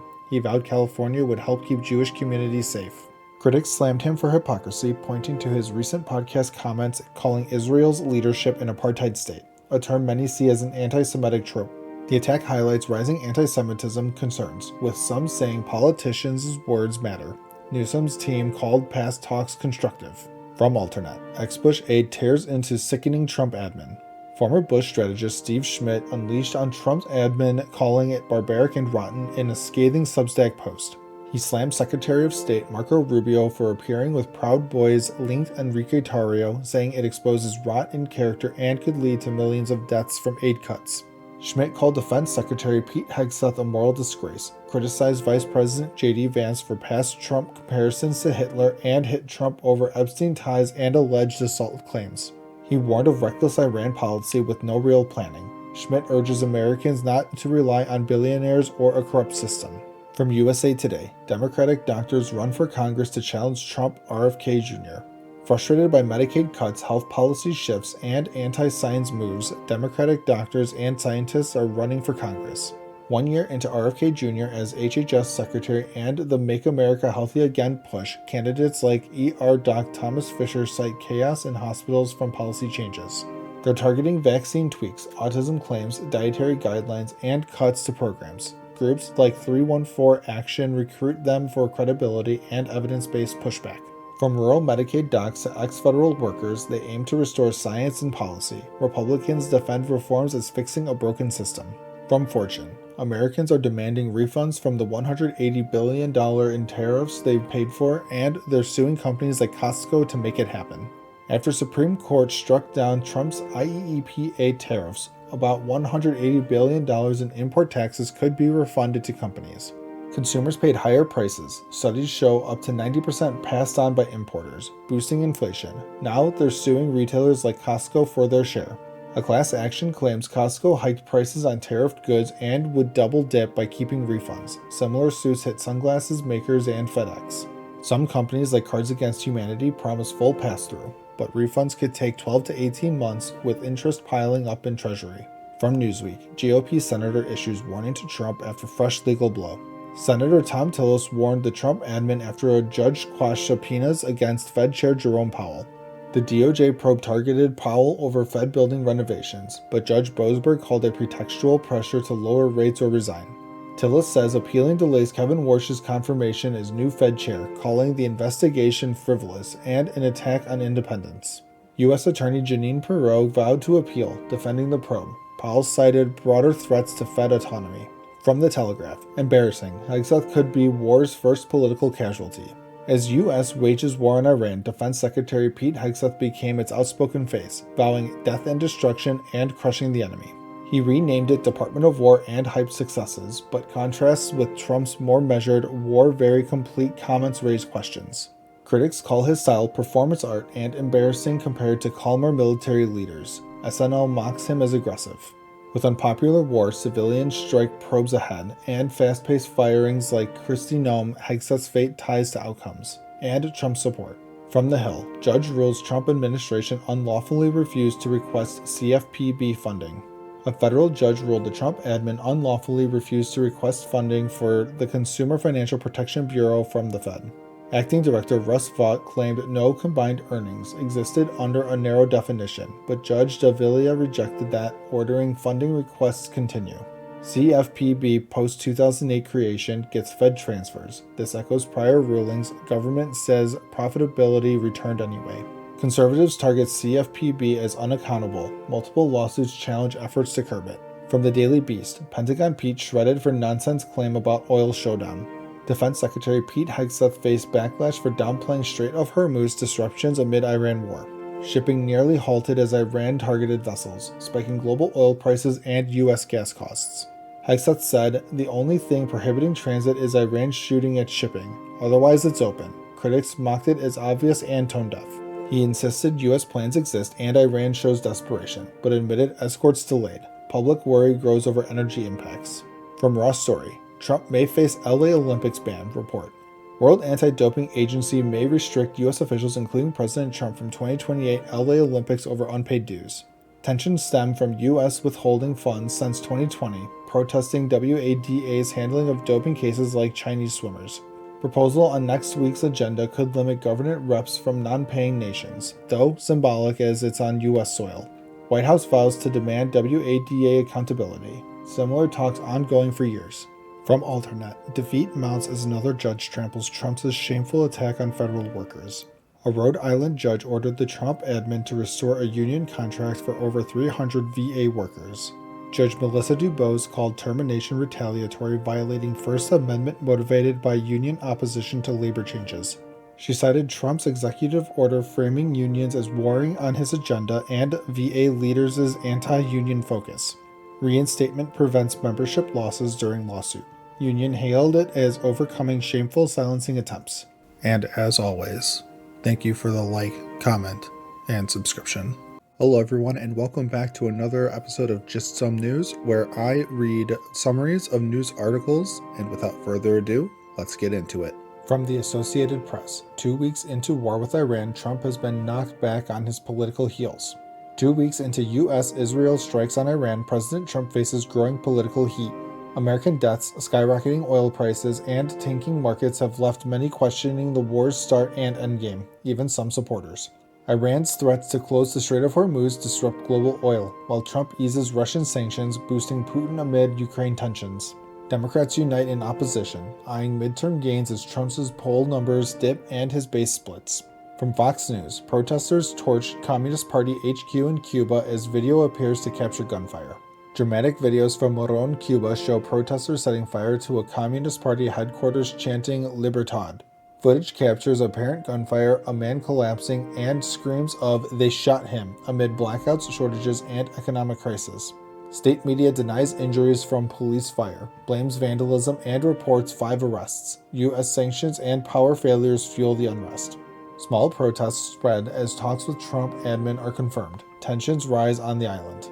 From The Independent, Donald Trump's miscalculation has been exposed. 2 weeks in, critics say Trump miscalculated the Iran war, ignoring oil price spikes despite U.S. exports. Iran's Strait of Hormuz closure risks to strengthen Putin with higher oil revenues, undercutting Ukraine sanctions. No clear evidence of imminent Iranian nukes. Regime proves resilient, escalating instead of collapsing. Trump shifts to seeking international help from the Strait, but the conflict deepens U.S. entanglement in endless wars. From Raw Story, MAGA podcaster claims Trump simply doesn't care anymore as he nears end of his life. Trump supporter and comedian Tim Dillon unleashes on the president over the ongoing Iran conflict. He claims Trump nearing the end of his life doesn't care what happens next and is on a farewell tour. Dillon urges Trump insiders to convince him to pull out fast, saying the war needs to end now. The criticism highlights growing frustration even among some longtime MAGA voices. From Newsweek, Mark Kelly rebukes Pete Hegseth over war language. Should know better. Defense Secretary Pete Hegseth declares no quarter, no mercy against Iran in a briefing. Senator Mark Kelly fires back. The phrase means no prisoners, potentially a war crime under Geneva rules. Kelly warns it risks American service members and violates laws of armed conflict. Experts call it dangerous rhetoric. Others see it as typical tough Trump-era talk. From Los Angeles Times, 9 accused of Antifa ties are convicted, 8 on terror charges, in shooting at Texas ICE Center. Federal jury convicts 9 people in a shooting outside a Texas ICE detention center. 8 face terrorism charges for allegedly providing material support to Antifa-linked violence. Prosecutors tie it to planned attack. Defense says it was a peaceful demo with self-defense guns. First major use of terror charges against alleged Antifa members. Critics fear it chills protest rights. From the Mirror US, Trump administration sued by company making his beloved $145 Too Big shoes. Florsheim, the $145 shoes Trump loves and gifts to aides, sues his administration. The brand's parent company demands tariff refunds after Supreme Court rules them unconstitutional. Trump often asks cabinet members if they got their shoes. Now the company fights back legally. Even Vance, Rubio, and Hannity wear them, but tariffs hit the American-made brand hard. From The Independent, Trump-linked lawyer accused of violent extortion, feds say. Joshua Nass, a lawyer tied to a Trump presidential pardon, arrested on extortion charges. Feds allege he tried to extort $500,000 from a former client with threats and a hired enforcer. Prosecutors say plans included physical intimidation and forcing payments for lobbying work. The case links to 2025 pardon advocacy. Nass faces up to 20 years if convicted. From the Daily Beast, top ICE Barbie goon failing to secure new job. Tricia McLaughlin, former DHS immigration spokesperson, struggles post-resignation. Despite Trump praise for her TV hits, no job offers from conservative outlets like Newsmax. Controversies over DHS killings and family contract ties may be blocking her media return. From White House favorite to job hunt, tough transition in the spotlight. From Fox Business, Trump admin invokes Defense Production Act, directs oil company to restart California operations. Trump admin invokes Defense Production Act to order Sable Offshore to restart California ops. Goal: boost domestic production, cut foreign oil reliance amid Strait of Hormuz risks. Could add 50,000 barrels daily, but Governor Newsom slams it as reckless and vows court battle. Tensions rise over environment, passed bills, and national security versus state rights. And as always, thank you for the like, comment, and subscription. Hello everyone, and welcome back to another episode of Just Some News, where I read summaries of news articles, and without further ado, let's get into it. From Alternet, the clear winner for Trump's dumbest cabinet member, opinion. Defense Secretary Pete Hegseth slammed a CNN report on Iran's Strait of Hormuz blockade and U.S. strikes, calling it ridiculous and downplaying risks, even as oil prices soar. He denied U.S. involvement in a school bombing that killed kids, and oddly wished for David Ellison to take over CNN sooner, sparking claims of bias and fueling opposition to the pending deal.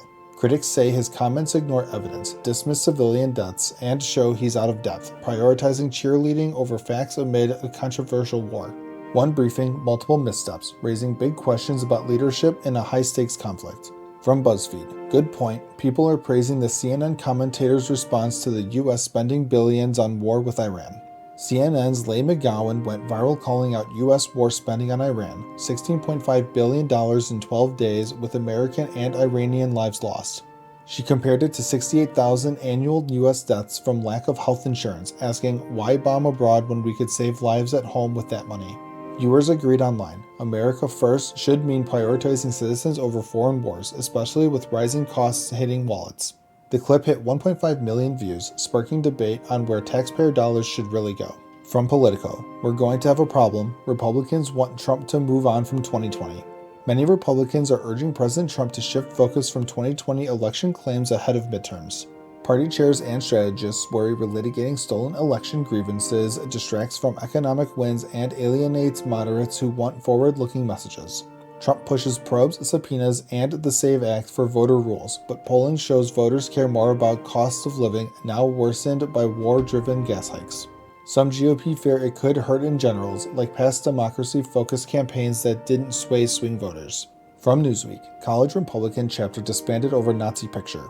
University of Florida deactivated its college Republicans chapter after a photo surfaced of a student leader doing a Nazi salute in a chat. The Florida Federation of College Republicans requested a move for reorganization under new leadership, citing violation of rules and values. UF condemned anti-Semitism, especially amid rising incidents nationwide, and stands by Jewish students on campus. The group called it an attempt to silence conservatives. Some defended it as free speech, but others praised quick action against hate. From Raw Story, Trump's campaign of retribution derailed by profound problem, report. Federal judges are blocking key parts of President Trump's campaign to prosecute political rivals, according to reports. A D.C. judge squashed subpoenas targeting Fed Chair Jerome Powell, calling it politically motivated harassment with zero evidence of crime. Other setbacks include dismissed indictments against figures like James Comey and Letitia James, plus grand juries rejecting charges against Democrats. The pattern shows courts limiting DOJ actions despite Trump's influence, raising questions about checks on executive power and probes. And as always, thank you for the like, comment, and subscription. Hello everyone, and welcome back to another episode of Just Some News, where I read summaries of news articles, and without further ado, let's get into it. From Newsweek, Conan O'Brien takes jab at MAGA during Oscars opening. Host Conan O'Brien opened the 2026 Oscars with pointed political humor that landed jabs at MAGA and more. He quipped if anyone felt uncomfortable, there's an alternate Oscars hosted by Kid Rock at Dave & Buster's, referencing right-wing backlash to events like the Super Bowl. Other bits included a dig at British nominees, nodding to Epstein-related arrests, and AI taking over hosting next year with a Waymo in a tux. The monologue mix laughs with commentary on polarization, drawing big viewer reactions on awards night. From the Daily Beast, key U.S. allies humiliate Trump with war call snub. Major U.S. allies like the UK and Australia are refusing Trump's call for naval help to reopen the blocked Strait over Hormuz. Iran's closure has slashed shipping and spiked U.S. gas to $3.70 a gallon, up over 20%, hitting Americans hard. France, Japan, and South Korea also signal reluctance, leaving the U.S. largely alone despite Trump's claim of victory over Iran. Allies prioritize de-escalation over military aid in a conflict with heavy casualties on both sides. From OK Magazine, Michael Wolff's lawsuit against Melania Trump shakes Donald Trump. Biographer Michael Wolff sued Melania Trump over her threats to sue him for $1 billion regarding Epstein comments. Wolff says it's rattled Trump, who denies close Epstein ties despite name mentions in files and past flights. Wolff claims if sued back, he'd subpoena the Trumps to testify under oath about their Epstein connections.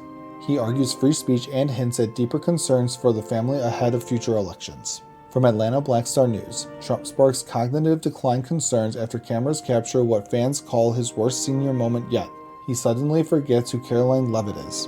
A viral clip shows Trump praising Kellyanne Conway as if she's still in his admin, while current press secretary Caroline Leavitt sat nearby. He mixed her up with past advisor Conway, who's been out since 2020, sparking online talk of memory slips. Critics call it a senior moment tying into past health questions. Supporters say it's just a misspeak. It fuels ongoing debate about age and sharpness in leadership. From The Hill, Trump allies plan Senate floor takeover to pass Save America Act. Trump allies plan a marathon Senate debate to push the Save America Act requiring proof of citizenship for voter registration.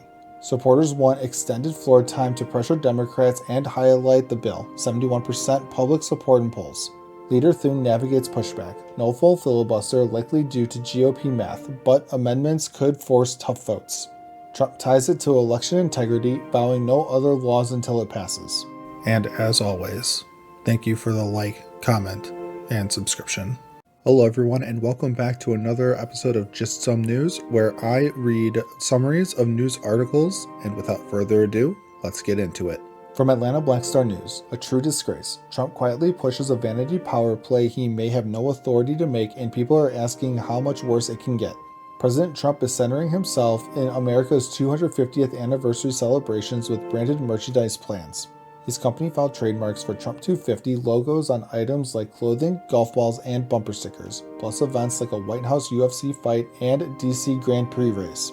Critics call it a grift and ego move, hijacking a national milestone for personal profit amid questions on authority. Social media backlash labels it a true disgrace, saying the focus should be on America, not one person. From The Hill, Warner on deadly Iranian girls' school strike. I want a thorough investigation. Senator Mark Warner wants a full investigation into a U.S. missile strike that hit an Iranian girls' school, killing over 170. Preliminary reports cite outdated intel and targeting error on a former base site. Warner criticized early denials and loose language, saying presidential words matter in war. Dozens of senators demand swift public findings and accountability for civilian harm. From Raw Story, Trump hit with blunt fact check after spreading Supreme Court lie. Trump claims the Supreme Court approved his use of Section 122 tariffs as a short-term fix, but reports clarify the majority rejected speculation on it, saying it's not before the court. While new tariffs may have stronger footing than prior ones struck down, 24 states' AGs are suing over interpretation and exemptions. It highlights ongoing legal fights over trade powers.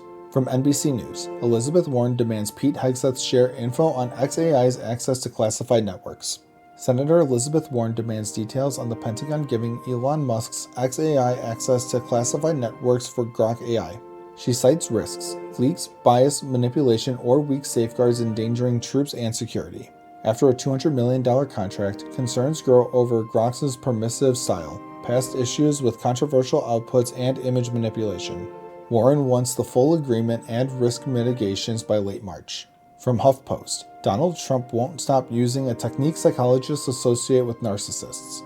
Psychologists highlight Trump's frequent use of Dravo, deny, attack, reverse victim, and offender, to dodge accountability. Examples: denying issues like affordability crisis as hoaxes, attacking critics, then claiming victimhood from witch hunts. Experts say it muddies truth, confuses the public, and has roots in deflecting personal accusations too. They argue recognizing the pattern helps counter manipulation and preserve shared facts. And as always, thank you for the like, comment, and subscription. Hello everyone, and welcome back to another episode of Just Some News, where I read summaries of news articles, and without further ado, let's get into it. From Alternet, Trump nominee faces mounting skepticism after bizarre story surfaces. Trump's pick for DHS Secretary Senator Markwayne Mullin is facing serious questions over claims he experienced war overseas and smelled it during January 6. But Mullin has no military service. He's a former UFC wrestler. Critics call it potential stolen valor. In the Senate hearing, he insisted on classified talks for his special assignment, but allies later clarified it was just an NDA, not classified, and tied to a whistleblower follow-up. Democrats call it weird and evasive. Even some Republicans admit questions remain. Confirmation hangs in the balance. From Law and Crime, the court is outraged. Judge bashes State Department for not restoring thousands of inappropriately revoked student visas. A federal judge just restored an Indian student's visa status and blasted the government for unlawfully terminating thousands of international students' records in 2025. ICE summarily ended SCVIS statuses over minor issues like a dismissed shoplifting charge, forcing students to leave immediately. The judge called it outrageous, saying ICE's new policy still lacks guardrails and knock-on effects, like revoked visas, linger for thousands. The court refused to dismiss the case as moot, warning the conduct could recur. From Raw Story, Stephen Miller mocked for struggling during Fox News interview. Trump aide Stephen Miller faced tough scrutiny on Fox News defending U.S. efforts in the Iran conflict and reopening the Strait of Hormuz. He called it the most overwhelming victory based on Trump's strategy, but critics online slammed it as propaganda. With reports of civilian deaths, including a bombed girls' school, social media mocked Miller's delivery and claims. Observers say he's struggling to sell the narrative amid rising energy prices and scrutiny. From CNBC Analysis, the Fed's Powell just delivered a new blow to Warsh's plans for swift rate cuts. Fed Chair Jerome Powell just raised inflation forecasts, citing oil spikes from the Iran war and slow progress on tariffs. The latest projections show higher core inflation and fewer officials open to multiple rate cuts this year. This complicates things for Trump's nominee Kevin Warsh, who wants aggressive cuts, but the chair has just one vote on the committee. Tariffs remain a key inflation worry even after some were ruled illegal. From Black Enterprise, Ketanji Brown Jackson keeps TPS alive after Supreme Court stands behind one of her sharpest arguments. The Supreme Court unanimously blocked the Trump admin from revoking temporary protected status for over 350,000 Haitians and Syrians. It aligns with Justice Ketanji Brown Jackson's strong dissents against rush shadow docket moves that disrupt families. Jackson has repeatedly called out grave misuse of emergency powers favoring executive overreach. The full court will now review it properly, keeping protections in place for now. From Newsweek, Democratic lawmaker flips party to become Republican. Hawaii State Rep. Elle Cochran shocked many by leaving Democrats to join Republicans. She cited stronger advocacy needed for her Maui district after the devastating 2023 Lahaina wildfire. Cochran praised the GOP's inclusiveness and focus on limited government and fiscal responsibility. This boosts Hawaii House Republicans to their largest caucus in nearly 20 years.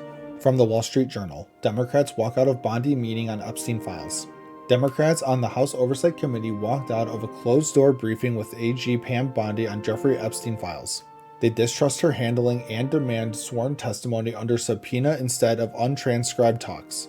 The DOJ released millions of docs but withheld some. Mistakes exposed victims and hid names initially. Bipartisan criticism continues over transparency. From Intelligencer, judge isn't buying White House's brazen ballroom defense. A federal judge is questioning the Trump admin's defense of a massive new White House ballroom project.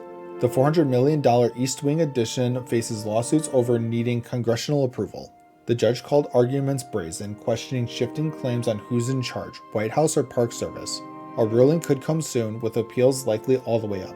From NBC News, some DHS contractors told White House officials they were asked to pay Corey Lewandowski. Multiple sources claim Trump ally Corey Lewandowski sought payments from contractors for DHS deals during the transition and his advisory role. Private prison firm GEO Group and others reportedly refused, leading to alleged contract issues. Lewandowski denies demanding money, complaints reached the White House, but no action yet. Experts say arrangements raise serious legal red flags. From Fortune, the national debt just crossed $39 trillion, almost doubling since Trump vowed to erase it. The U.S. national debt just topped $39 trillion, nearly doubling since Trump's 2016 promise to eliminate it. It's growing at an unsustainable pace, with interest payments projected over $1 trillion soon. Experts warn of burdens on future generations. Debt held by the public already exceeds post-World War II highs. No major plan in sight as projections show it's soaring higher. And as always, thank you for the like, comment, and subscription. Hello everyone, and welcome back to another episode of Just Some News, where I read summaries of news articles, and without further ado, let's get into it. From Newsweek, Trump gold coin approval sparks outrage, wildly out of touch. A federal arts commission just approved a 24-karat gold commemorative coin featuring President Trump's likeness for the U.S. 250th anniversary. It's the first time a sitting president's image would appear on U.S. currency during his lifetime, breaking long-standing tradition. Trump personally selected the design, backed by Treasury Secretary authorization, with debates over sizes up to 3 inches. Online backlash exploded, called creepy, out of touch, and Banana Republic stuff while families struggle with costs. From the Daily Beast, MAGA governor booted from restaurant by her own constituents. Arkansas Governor Sarah Huckabee Sanders says she was asked to leave a Little Rock restaurant last week. The owner reportedly told her security detail that her presence made employees feel threatened and unsafe. An employee fired back proudly. "I'm proud to work here, proud to be gay, proud to be an Arkansan. My voice matters." It's the second time Sanders has been asked to leave a business over politics, echoes the 2018 Red Hen controversy. From HuffPost, viral magazine cover delivers blistering takedown of Trump's Iran war. The Economist just dropped a brutal cover on Trump's Iran conflict, now in its 3rd week. Titled Operation Blind Fury, it shows Trump blindfolded by his own helmet, suggesting reckless, directionless leadership. The magazine warns the campaign is weakening America's president, and an angry Trump is a dangerous loser. The post went mega viral with over 2.2 million views, many calling it brutally accurate. From CNN, GOP hardliners wavering on support for Bondi's subpoena after testify briefing. AG Pam Bondi held a closed-door Epstein Files briefing with the House Oversight Committee. Democrats stormed out, calling it a fake deposition since she wouldn't commit to sworn testimony under subpoena. Rep. Lauren Boebert says she's embarrassed, feels it was shameful, and is now considering withdrawing her subpoena support.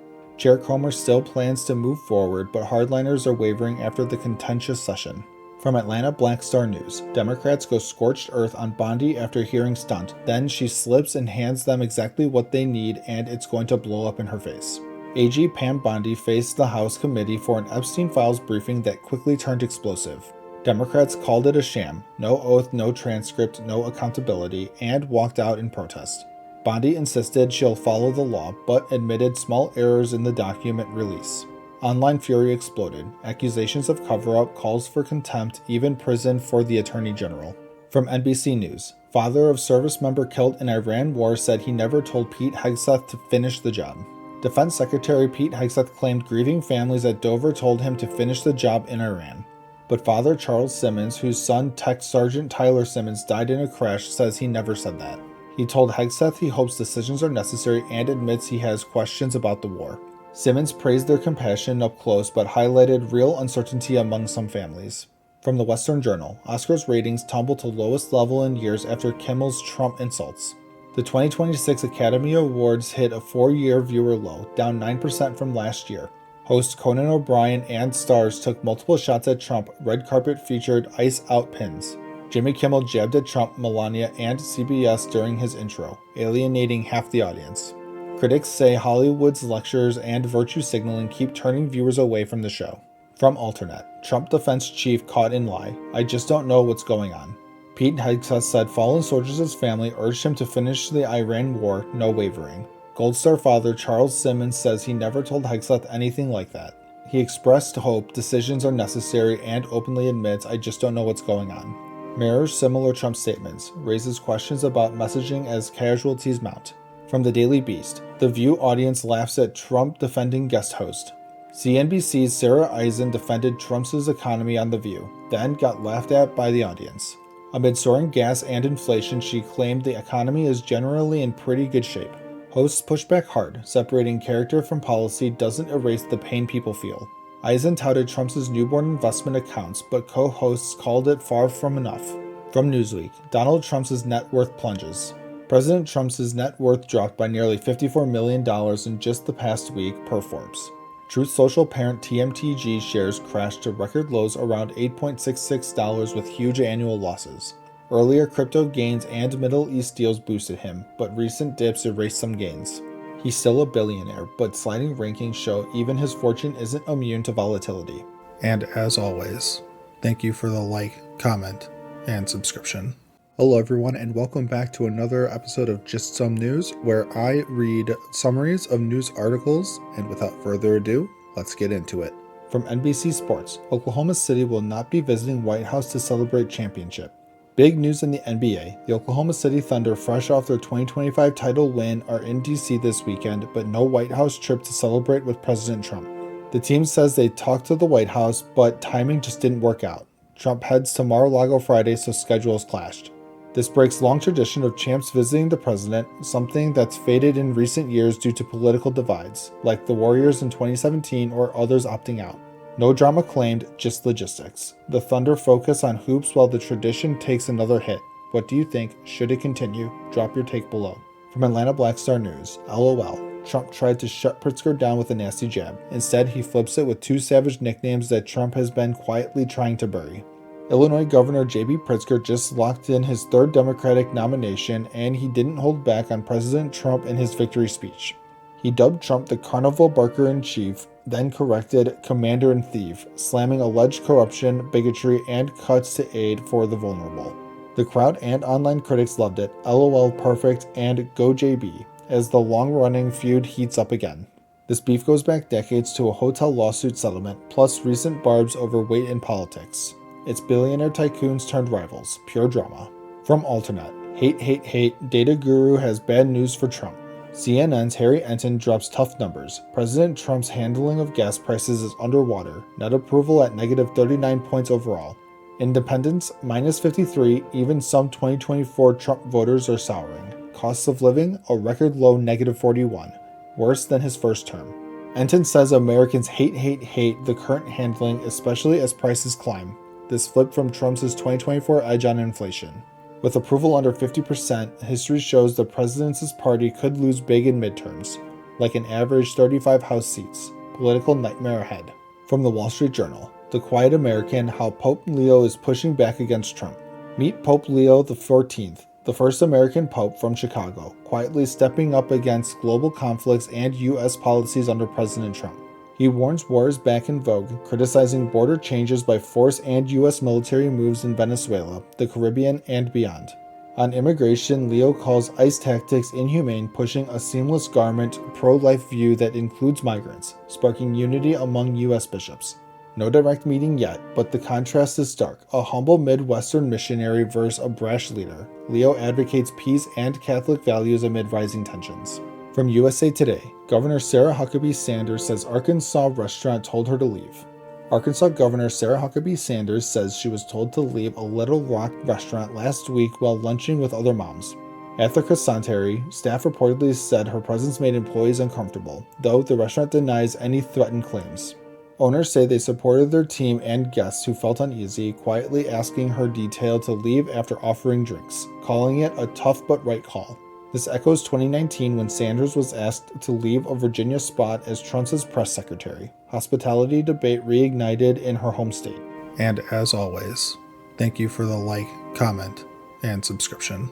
Hello everyone, and welcome back to another episode of Just Some News, where I read summaries of news articles, and without further ado, let's get into it. From Newsmax. Dick Morris to Newsmax. Dems have lost their minds. Political firebrand Dick Morris unloaded on Newsmax, calling out New York Governor Kathy Hochul and Democrats for what he says is insane spending and policy chaos. He slammed NYC's massive $81,000 per person homeless services bill, saying Hochul's using votes, not money, prioritizing programs over taxpayers. Morris ties it to immigration and security, accusing Dems of weakening homeland security amid terror threats and sending mixed signals to migrants. His verdict: the Democratic Party has lost its collective mind, a stark warning on governance failures. From Mediaite, attorney who helped Trump navigate the Mueller investigation blasts president as a demented narcissist. Ty Cobb, the attorney who guided Trump through the Mueller probe, just went nuclear after Robert Mueller's death at 81. Trump posted, "Good, I'm glad he's dead," about Mueller, the man behind the Russia report that found no criminal conspiracy but confirmed election interference. Cobb called it petty, shameful, despicable, praising Mueller as a hero whose character can't be questioned.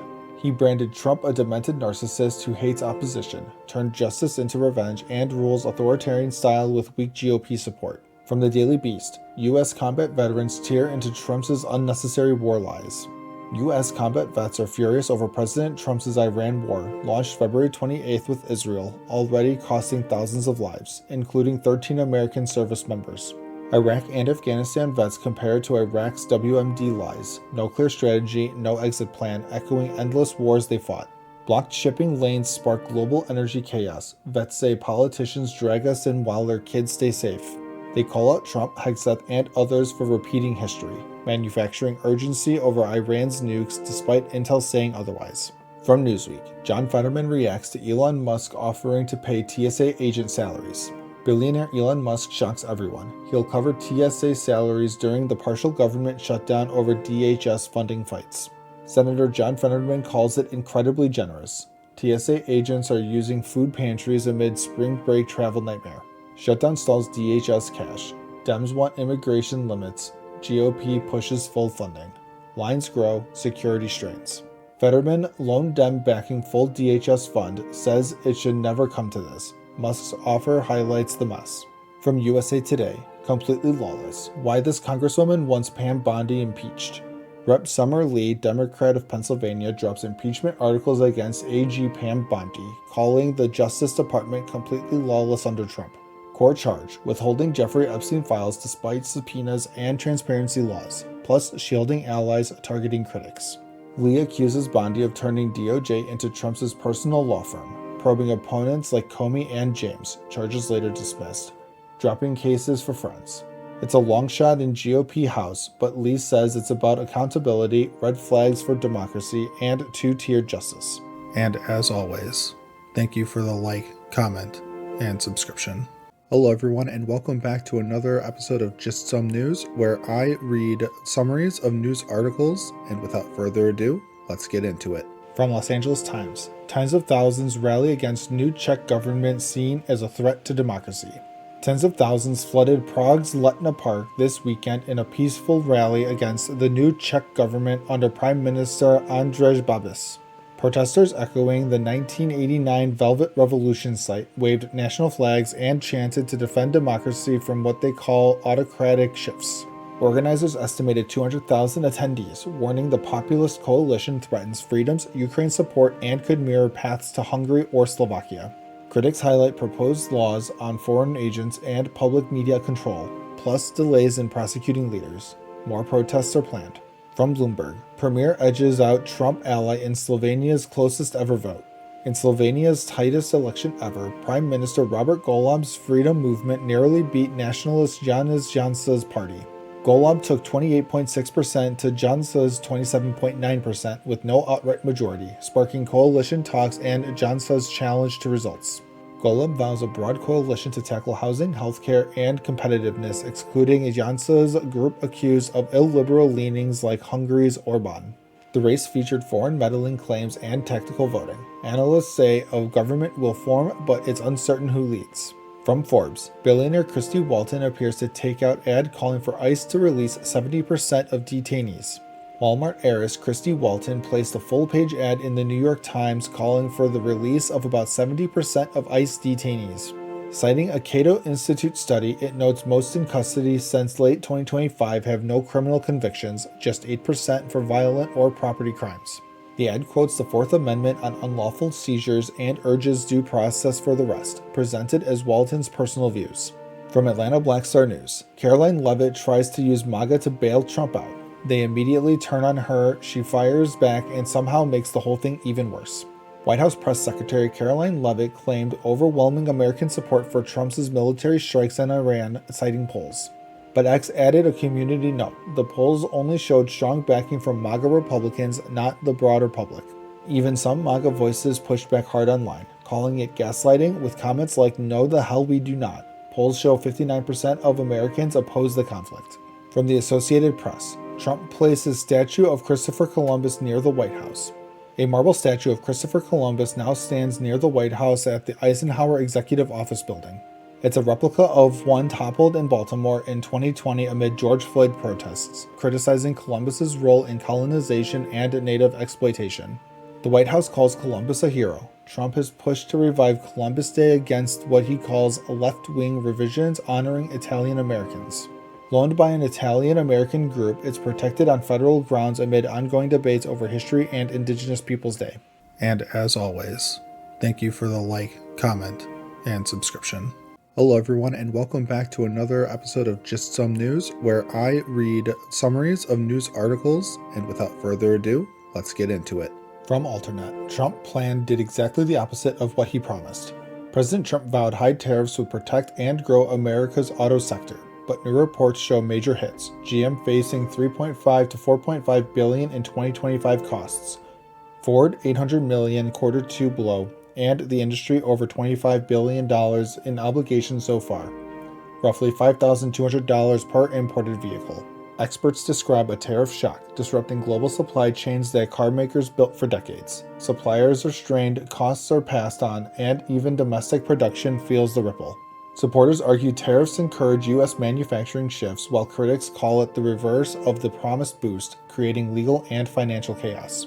Will these policies ultimately strengthen or weaken the industry? The debate continues as impacts unfold. From CBS News, Trump administration says it is ready to deport Abrego Garcia to Liberia. The Department of Homeland Security filed to lift a court order blocking deportation of Kilmar Abrego Garcia to Liberia. They say Liberia is willing to accept him and removal could happen in days via charter flight. Abrego Garcia was mistakenly deported to El Salvador in 2025 despite prior protections, then returned to face human smuggling charges, which he denies and calls vindictive. A federal judge paused some proceedings while weighing the new motion, with the administration calling removal imminent if the block is lifted. The case highlights tensions in immigration enforcement, due process, and international agreements under the current administration. From OK Magazine, Dozy Don strikes again. President Trump falls asleep during Pam Bondi's remarks at conference amid ongoing health concerns. Watch. At a crime and public safety roundtable in Memphis, the 79-year-old president was seen closing his eyes while Attorney General Pam Bondi spoke, even as she turned toward him. Trump has previously said cameras catch him just blinking, because it's relaxing.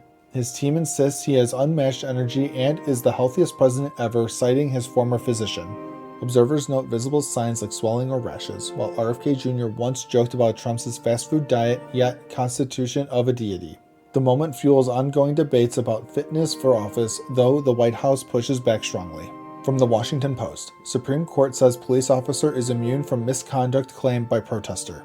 In an unsigned opinion, the court ruled Vermont Sergeant Jacob Zorn gets qualified immunity for using a wrist lock on Shella Linton during a 2015 sit-in for universal health care. Linton, unarmed and non-compliant, suffered permanent wrist and shoulder injury. The majority said no prior case clearly established the technique as excessive force here. Liberals dissented, with Justice Sotomayor calling it license for gratuitous pain on nonviolent protesters. The decision reinforces qualified immunity debates amid protests and federal officer deployments. Critics argue it creates an absolute shield. Supporters say it protects officers from unclear standards. From Seeking Alpha, Delta Airlines sends Congress members to the back of the airport security line. Citing the government shutdown strain on resources and long waits of 2 to 4 hours, Delta is suspending escorts and priority services for lawmakers flying with them. Lawmakers will now be treated like other high-status passengers based on loyalty programs, not office. This follows Senate moves to end such privileges. The move aims to ease pressure on staff and restore fairness as TSA faces staffing and funding issues. A practical step or political signal. Public frustration with elite treatment may grow. From Raw Story, Trump official faces mounting calls to resign after yet another airline disaster. 2 pilots died and dozens were injured when an Air Canada jet hit a fire truck at LaGuardia. It's the second fatal incident under Duffy and the Trump administration. Critics blame low air traffic controller staffing. The FAA says it's part of the probe. Duffy headed to the site, but online backlash accused him of prioritizing optics over safety fixes like better pay and rest rules. Supporters await full NTSB findings, while opponents link it to broader administration priorities. A tragic reminder of ongoing aviation challenges. From The Independent, Iran has finally exposed the limits of Trump's power. After threatening to obliterate Iran's energy system unless the Strait of Hormuz reopened, Trump announced a 5-day pause, citing productive talks. Iran denies them. Iran warned of retaliation against Gulf desalination and power plants. The conflict has spiked energy prices, risking recession, and raised war crime concerns on both sides. Analysts say it shows superpowers' threats can be more effective than action, echoing past lessons from Iraq and Syria. Trump faces midterm pressures over gas prices. Iran appears to exploit divisions while the U.S. and allies navigate escalation risks. From Alternet, Supreme Court signals likely defeat ahead for Trump report. In arguments over Mississippi's law allowing ballots postmarked by Election Day but received up to 5 days later, conservative justices questioned strict cutoffs. The DOJ argued for closing the ballot box on Election Day, but Chief Justice Roberts called the distinction challenging. Justice Alito worried about eroded confidence from late tallies flipping results. Reports suggest Roberts, Barrett, and possibly Kavanaugh may join liberals, allowing states to count timely postmarked late ballots, potentially preserving early and absentee voting in many places. A defeat for efforts to limit post-election day counting. From Fox News, Trump unleashes nuclear boom powering America back to energy dominance.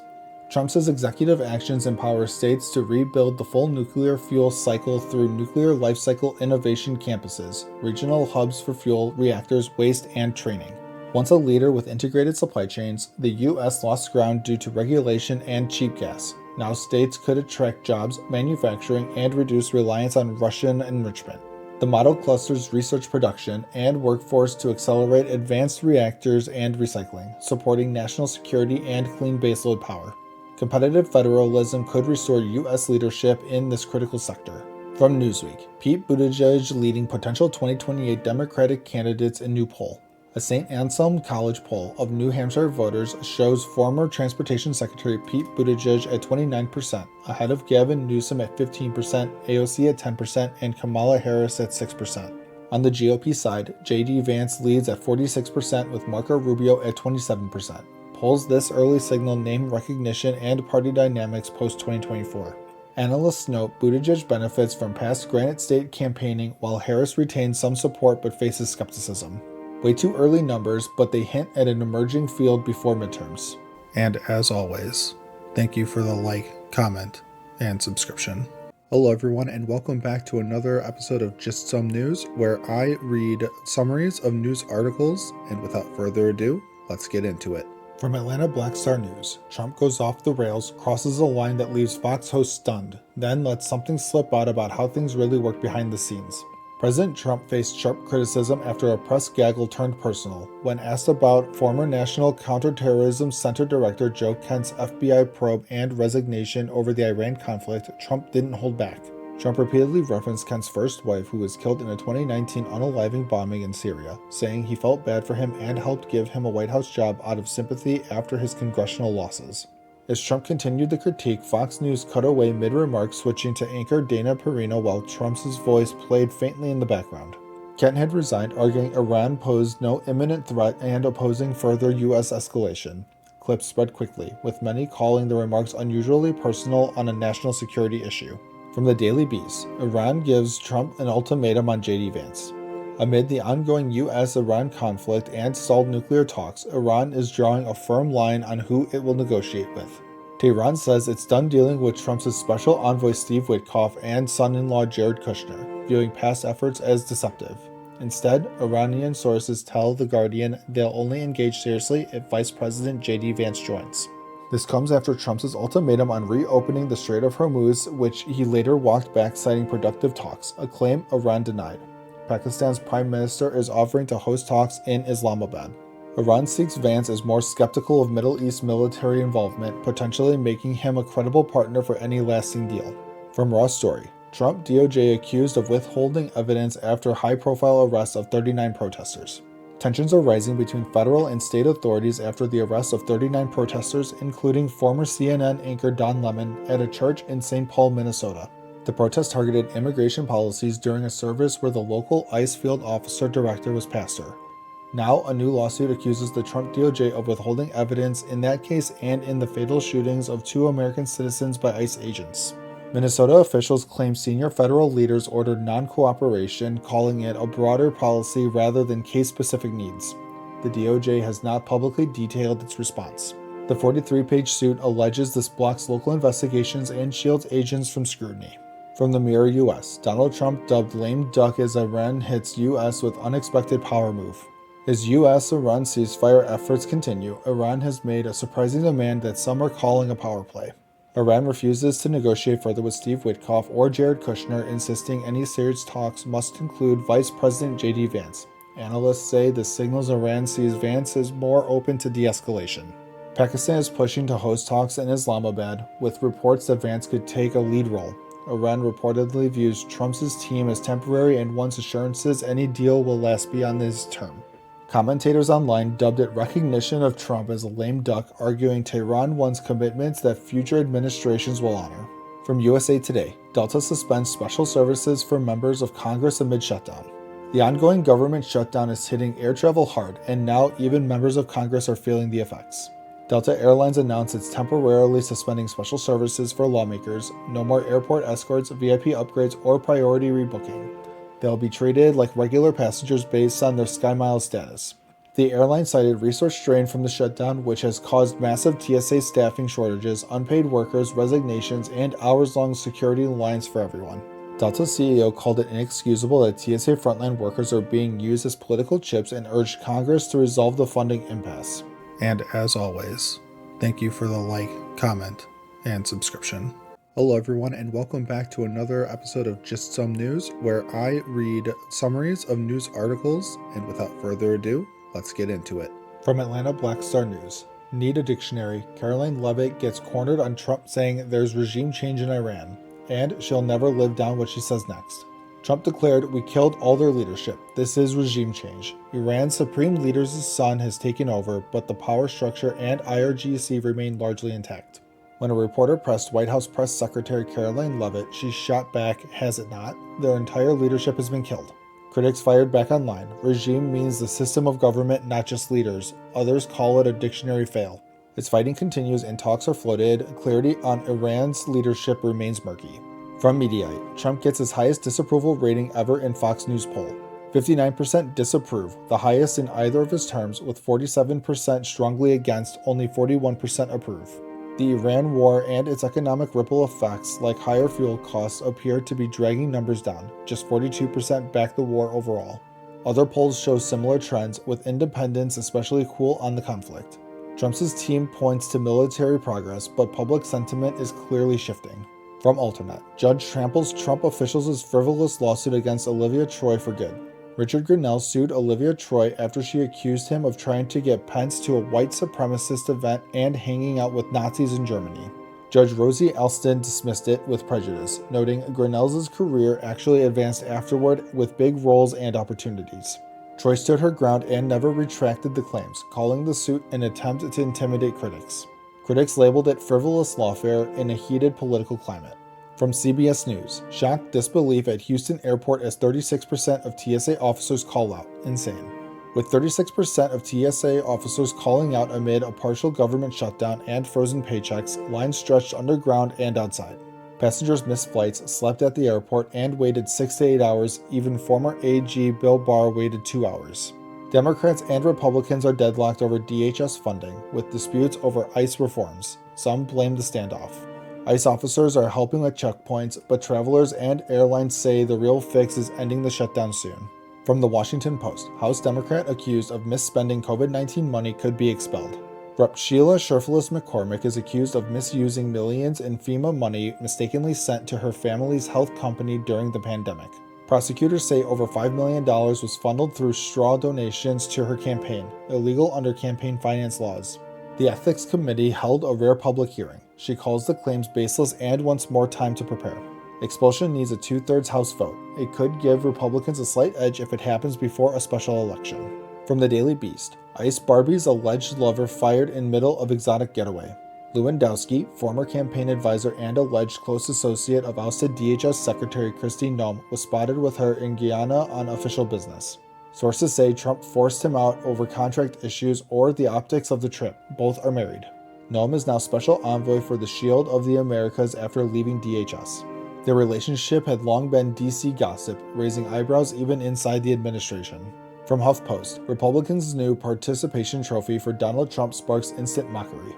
At an NRCC fundraiser, Johnson presented the first America First Award, a golden eagle statue, saying it would now be annual. He called it fitting for the new golden era in America.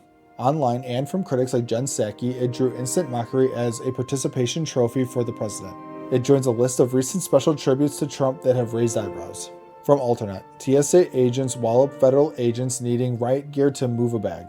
At LaGuardia, TSA officers are working without pay during the shutdown, facing long lines and missing paychecks. Union President Kyle Piggott ripped ICE agents arriving in riot gear to help, saying they're getting paid to do little while TSA struggles. He questioned why vests and guns are needed just to move bags or trays, calling it uncomfortable and unnecessary. TSA says lines persist regardless, and more officers may call out without a funding deal. From the Associated Press, at Pentagon Christian Service, Hegseth prays for violence against those who deserve no mercy. During a live-streamed worship event, Hegseth prayed for troops, let every round find its mark, overwhelming violence of action against those who deserve no mercy. He read from Psalms and invoked faith amid the Iran war, calling for unity and strength. Supporters say it as traditional military chaplaincy. Critics, including a new lawsuit from Americas United, question using government resources for specific Christian services and pressure on employees. Hegseth is also reforming the chaplain corps to emphasize faith over self-help. From NBC News, Venezuelan immigrant sent to El Salvador's notorious prison files $1.3 million lawsuit against Trump admin. Nayerver Leon Ringel was sent to El Salvador's Secot mega prison under the Alien Enemies Act, despite claiming no gang ties. The $1.3 million suit alleges beatings, inhumane conditions, no medical care, and trauma during 4 months there before a prisoner swap release. He entered legally via CBP-1 and had pending immigration proceedings, but says due process was denied. Many families dispute gang allegations. The admin cited Trinidad ties. And as always, thank you for the like, comment, and subscription. Hello everyone, and welcome back to another episode of Just Some News, where I read summaries of news articles, and without further ado, let's get into it. From NBC News, Epstein survivors sued Trump administration and Google over release of private information. A group of Jeffrey Epstein survivors filed a class action lawsuit against the Trump administration's Justice Department and Google. They claimed the rapid release of Epstein files exposed personal information of about 100 victims, outing them publicly despite privacy promises. The DOJ later removed thousands of documents after concerns were raised, citing the Epstein Files Transparency Act signed by President Trump. But survivors say Google continues showing their info in search results and AI content, leading to harassment and renewed trauma.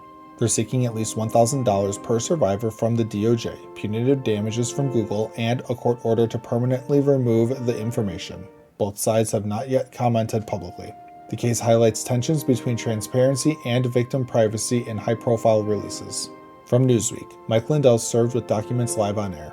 MyPillow CEO and Trump ally Mike Lindell was apparently served legal documents during a live interview at CPAC in Texas.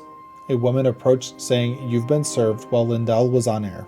He repeatedly said, "We're on TV, please, and I'm not accepting this," before taking the papers and tossing them aside. It happened right after he lost a key 2020 election-related defamation ruling. Lindell, who's running for Minnesota governor in 2026, has faced multiple lawsuits over 2020 election claims. The exact papers aren't confirmed, but the moment went viral. Reactions ranged from priceless to hilarious, a wild interruption during conservative gathering season. From Atlanta Black Star News, Iran keeps setting traps Trump can't escape. Then it gets personal, pulling his mother into the chaos as the White House lands bizarre response. As tensions with Iran escalate militarily, Tehran is flooding social media with AI-generated videos and clips mocking Trump and Netanyahu. One shows them falling into a lava pit near Epstein file imagery, another ties in U.S. historical actions. Iran's state media and embassy accounts even amplified an unverified quote attributed to Trump's late mother criticizing him. Fact-checkers question its authenticity, but it's fueling online provocation. The White House responded with cryptic, pop culture-style videos that puzzled viewers and drew criticism for lacking clear wartime messaging. Meanwhile, U.S. forces deployed to the region amid the info and real-world battle. It's a new blend of psychological warfare and military standoff. From The Telegraph, Iran's grip on the Strait of Hormuz has just weakened. Israel says it assassinated Ali Reza Tangsiri, longtime commander of Iran's IRGC Navy, who oversaw efforts to block the Strait of Hormuz, a checkpoint for 20% of global oil.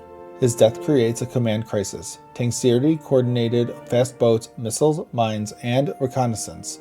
A successor lacks his years of relationships and institutional knowledge, likely causing hesitation and slower responses in the short term. Trump claims Iran's navy is devastated and leaders are seeking deals, while deploying more U.S. Marines. Iran still holds geographic advantage, but tactical coordination may suffer now. The blockade's future remains uncertain as both sides escalate. From The Independent, Voices. Finally, Donald Trump has realized he's been played by Israel. Reports say President Trump is pushing back on Israeli Prime Minister Netanyahu's call for Iranian regime change and public uprising. Trump reportedly told Netanyahu it risks civilians being mowed down and calls it mission creep beyond destroying missiles, nukes, and proxies. Trump's original aims didn't emphasize revolution, yet U.S. forces, including Marines, head to the Gulf. Netanyahu reportedly wants a final blitz before any deal. Critics warn of expanding ground risks like occupying oil terminals. Some see echoes of past wars with endless cycles. Trump signals interest in off-ramps while Israel focuses on long-term threats. The alliance shows public friction amid ongoing conflict. From HuffPost, the reason so many Americans support policies that hurt them comes down to a simple tactic. Our attention spans have crashed from 2.5 minutes in 2004 to about 47 seconds now. Content creator Elizabeth Houlihan highlights how politicians exploit this with quick sound bites. Example, polls show most support showing ID to vote, but a bill like the SAVE Act includes more details that could affect turnout. Short clips frame it simply skipping nuance on fraud rarity or ID access issues. Both sides use slogans, Medicare for all, or framing issues like immigration or Medicaid. Experts say voters grab trusted elites' shortcuts in an info-overloaded world. Solutions? Build attention spans by reading more and checking multiple sources for full context.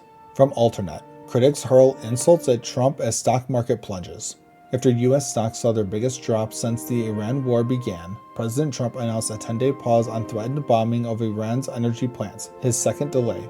He cited ongoing talks which Iran disputes. Critics revived Taco, Trump always chickens out, from his tariff days. Some called it market-calming jawboning or questioned transparency on deadlines and potential civilian targets.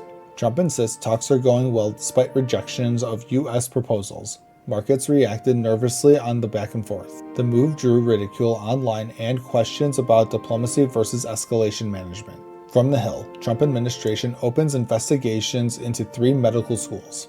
The Trump administration's Justice Department opened investigations into race in admissions at Stanford, Ohio State, and UC San Diego medical schools.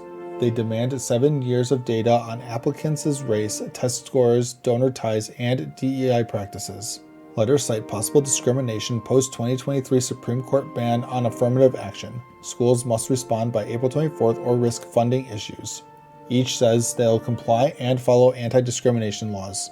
It's part of broader efforts to collect university admissions data and prevent racial proxies.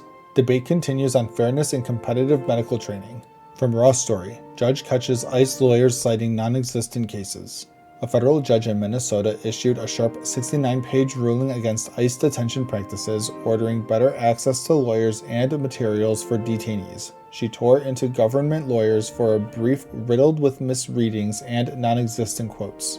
ICE cited Planned Parenthood vs. Rounds for strict injunction standards, quotes that don't exist in the case or Eighth Circuit law. The judge noted the witness was already deemed not credible. The case involves alleged Fifth Amendment violations during an operation. Legal experts called it embarrassing, with some speculating AI-assisted drafting. It raises questions about standards in high-stakes immigration litigation. From Newsweek, Republicans turn on Trump at CPAC, can't stand the guy. At this year's CPAC, some young Republicans expressed frustration with President Trump, especially over the Iran war. Gen Z attendees said many who voted for him in 2024 now feel betrayed on no new wars promises. They point to energy price spikes and troop deployments. One 18-year-old predicted midterm losses, saying new voters are turning away. Older conservatives were more supportive, viewing it as responding to long threats. Trump's net approval has dropped to a second-term low per Nate Silver. Young men heavily backed him in 2024 but now show disillusionment. A visible generational divide emerges as midterms loom. And as always, thank you for the like, comment, and subscription. Hello everyone, and welcome back to another episode of Just Some News, where I read summaries of news articles, and without further ado, let's get into it. From New York Post, VP Vance claims Rep. Ilhan Omar definitely committed immigration fraud by allegedly marrying brother. Vice President J.D. Vance is turning up the heat, alleging that Representative Ilhan Omar definitely committed immigration fraud regarding her 2009 marriage to Ahmed Elmi. Rumors have swirled for years claiming Elmi is actually Omar's brother, a move allegedly made to secure him legal status. Omar has consistently called these disgusting lies. But Vance points to niece references in old social media posts and community tips as evidence. He's now discussing legal remedies with the White House to build a formal case. With political penalties including 5 years in prison, this political firestorm is just heating up. Is this a quest for justice or a political hit piece? From Raw Story, Trump admin suit thrown out in latest courtroom loss. A major legal blow for the administration. A federal judge just dismissed a lawsuit aimed at overturning Minnesota's policy of providing in-state tuition to undocumented students. The government argued the policy violated federal law by giving immigrants benefits that some U.S. citizens don't get, but Judge Menendez wasn't buying it. She ruled the law is residency neutral, meaning it's based on how many years a student attended a Minnesota high school, not their legal status. This ruling marks another setback in the administration's effort to rewrite state-level immigration rules through the courts. From NBC News, election expert testifies FBI's evidence in Fulton County ballot case doesn't make sense. Was the FBI's raid on Fulton County ballots based on a misunderstanding? A top election expert just testified that the evidence used to justify the seizure doesn't make sense. Ryan McKay says the irregularities cited by the FBI aren't actually crimes, claiming the government's witnesses simply don't understand how elections work. The country's lawyer went further, calling the FBI's affidavit full of inaccuracies and noting it relied on activists who have been sanctioned for lying in the past. As Fulton County fights to get its ballots back, the integrity of the investigation itself is now under the microscope.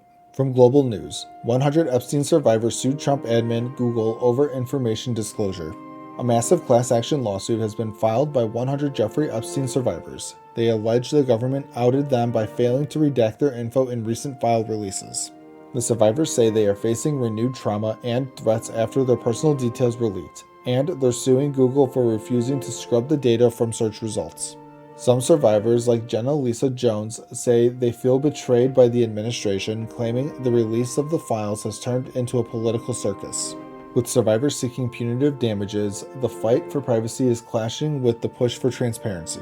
From Law and Crime, Venezuelan man suing over illegal deportation to CICOT and ensuing torture draws the judge Trump probably hates the most. A Venezuelan man is suing the U.S. for $1.3 million, alleging he was tortured in a notorious El Salvadoran prison after being illegally deported under the Alien Enemies Act. In a twist of fate, the case was randomly assigned to Judge James Boasberg, the very judge the administration previously tried to have removed from the bench. Boasberg previously predicted that torture likely awaits those deported on these flights and once accused the government of disregarding his orders. Now the man who suffered that fate is standing before the judge who tried to stop it. This legal showdown is one to watch. And as always, thank you for the like, comment, and subscription. Hello everyone, and welcome back to another episode of Just Some News, where I read summaries of news articles, and without further ado, let's get into it. From NBC News, Russia took satellite images of U.S. airbase in days before Iranian attack, Ukraine's Zelensky says. President Zelensky is raising alarms, claiming Ukrainian intelligence shows Russian satellites captured images of a U.S. airbase in Saudi Arabia just days before an Iranian attack. The report alleges 3 separate flyovers occurred between March 20th and 25th. Zelensky says he's 100% confident Moscow shared this data with Tehran to help coordinate the strike. On March 26th, the base was hit, wounding several American service members. Russia's foreign minister has denied providing intelligence, though he confirmed sending military equipment. Zelensky warns that a widening Middle East conflict benefits the Kremlin by driving up oil prices and diverting Western weapons away from Ukraine. From Just the News, AOC misused about $19,000 in campaign funds on ketamine therapy for personal use, says complaint. A government watchdog group has filed a formal complaint against Representative Alexandria Ocasio-Cortez alleging the improper use of campaign funds. At the center of the dispute is nearly $19,000 paid to a Boston-based physician. The campaign listed the expenses as leadership training and consulting. However, the National Legal and Policy Center alleges the funds were actually used for ketamine therapy for personal use, which would violate federal election laws. No findings of wrongdoing have been made yet, and the allegations remain unverified as the FEC and Office of Congressional Conduct review the filing. From USA Today, John Fetterman's political shift draws ire of Pennsylvania Democrats. Senator John Fetterman is facing a wave of backlash from his own party in Pennsylvania. Once a progressive icon, his recent voting record has some supporters feeling abandoned. Fetterman has broken ranks to support Trump's deportation crackdown and the war in Iran. Recent polls show his favorability is now higher with Republicans than with Democrats. Local activists are organizing rallies at his offices, while Democratic colleagues like Rep. Brendan Boyle have openly called for his ouster, claiming he's become Trump's favorite Democrat. Fetterman defends his shift, saying the party is paralyzed by Trump derangement syndrome and that he's simply willing to agree with the other side when he thinks they're right. From Atlanta Black Star News, is that real? Trump throws a party on the White House lawn in front of a massive gold display, then fans zoom in and the backlash shifts fast. President Trump hosted a massive farming initiative event on the South Lawn, but a golden centerpiece is what's getting all the attention online. Standing next to a gold-wrapped Fendt tractor, Trump promised a golden age for American agriculture and pledged to cut regulations on equipment manufacturers. Critics were quick to point out the irony: the symbol of American pride was actually a German-made machine, and fuel costs for farmers are currently at record highs. While supporters cheered his plans to increase loan guarantees, others found the display and his signature YMCA dance out of touch with the financial struggles facing rural America. From Fox News, African nation calls for Ilhan Omar to be extradited after Vance's fraud claim. A diplomatic firestorm is brewing after Vice President J.D. Vance claimed Rep. Ilhan Omar committed immigration fraud. Now, an American nation is weighing in. The Republic of Somaliland posted on social media suggesting they would welcome Omar's extradition following her vocal opposition to their independence from Somalia. Vance says the administration is looking into legal remedies regarding accusations that Omar misrepresented her marriage history to enter the U.S. Omar has dismissed these claims as bigoted lies and obsession, while the international community remains divided over Somaliland's self-governing status. And as always, thank you for the like, comment, and subscription. Hello everyone, and welcome back to another episode of Just Some News, where I read summaries of news articles, and without further ado, let's get into it. From HuffPost, Charles Barkley goes off script in March Madness to call out Trump disgrace. Basketball legend Charles Barkley just stunned viewers by pivoting from March Madness to a biting critique of U.S. immigration policy. After a segment on UConn star Alex Karaban, whose parents are immigrants, Barkley called the treatment of others in the country a travesty and a disgrace. His comments coincide with nationwide No Kings rallies protesting the administration's crackdown and a partial DHS shutdown. Barkley emphasized that while some are criminal, amazing immigrants built this country and deserve respect, leaving his co-stars visibly moved. From the Daily Beast, Newsom tears into Trump as cost of his golfing habit exposed. New reports revealed President Trump's golf habit has cost taxpayers over $101 million just 14 months into his second term. California Governor Gavin Newsom fired back, claiming those millions could have funded veterans' care, housing, or food assistance. This comes as gas prices soared to nearly $4 a gallon following the conflict in Iran and the shutdown of the Strait of Hormuz. With thousands of troops mobilizing for a potential ground assault, critics are questioning the timing of the president's 110th visit to the links. From Raw Story, Trump achieves lowest approval rating of political career in blistering new poll report. A blistering new UMass Amherst poll shows President Trump has hit his lowest approval rating ever at just 33%. The data suggests a potential ground invasion of Iran is the breaking point, even for the president's core MAGA supporters. While 62% of Americans disapprove overall, only 8% support sending ground troops into the conflict. Despite Trump claiming peace talks are underway, Iranian officials insist they are ignoring the administration's attempts to negotiate.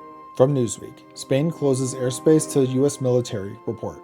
A major NATO rift has opened as Spain officially bans all US and Israeli warplanes linked to the Iran conflict from its airspace. Prime Minister Pedro Sanchez labeled the conflict an illegal war, previously barring the US from using key southern airbases. This defiance comes as the UK grants the US more access to help reopen the Strait of Hormuz, where oil traffic has plunged 90%. President Trump called the move terrible and threatened to cut trade with Spain, while Madrid accuses the White House of playing Russian roulette. From Dagans.com US, Americans turn on Melania, only one First Lady ranks lower. A new YouGov poll ranks the most and least popular First Ladies, and the results show a deep political divide. Michelle Obama and Jacqueline Kennedy remain at the top, while Melania Trump and Hillary Clinton sit at the bottom. Melania holds a -16 net approval rating, narrowly beating Hillary Clinton, who ranked lowest at -17. This comes as Melania's new documentary saw a steep 65% drop in box office revenue in its second weekend. From Fox News, Homan fires back at CBS host on DHS shutdown blame, points to Democrats as the culprit. Border czar Tom Homan is firing back at critics blaming Democrats for the ongoing partial shutdown of Homeland Security. As the shutdown enters its second month, tens of thousands of employees are missing paychecks, leading to staffing shortages at major airports. Republicans point to a stalemate over ICE policies, while Democrats argue for a bipartisan funding bill that House leadership rejected. To keep security moving, the administration has deployed ICE agents to help the TSA until normal operations can resume. From Newsmax, USDA chief, billions of dollars in fraud uncovered. Agriculture Secretary Brooke Rollins claims the DOGE team has helped uncover billions of dollars in fraud with the SNAP program. Rollins credited Elon Musk's efficiency team for identifying 200,000 dead individuals and 500,000 double collectors still receiving benefits. Since taking office, the USDA has removed 3.3 million people from the food stamp rolls and arrested over 100 alleged fraudsters. Rollins warned that blue state data may reveal even more shocking numbers once their investigations move into non-cooperating states. From HuffPost, out of touch with reality, Trump's brazen new rant leaves critics sickened. Amidst a war, a government shutdown, and soaring gas prices, President Trump is facing heat for his focus on a new White House ballroom. Trump touted the hand-carved Corinthian columns of the 90,000 square foot project, calling them the best and most beautiful. Critics are sickened by the project, which required demolishing the East Wing and reportedly contains major design flaws.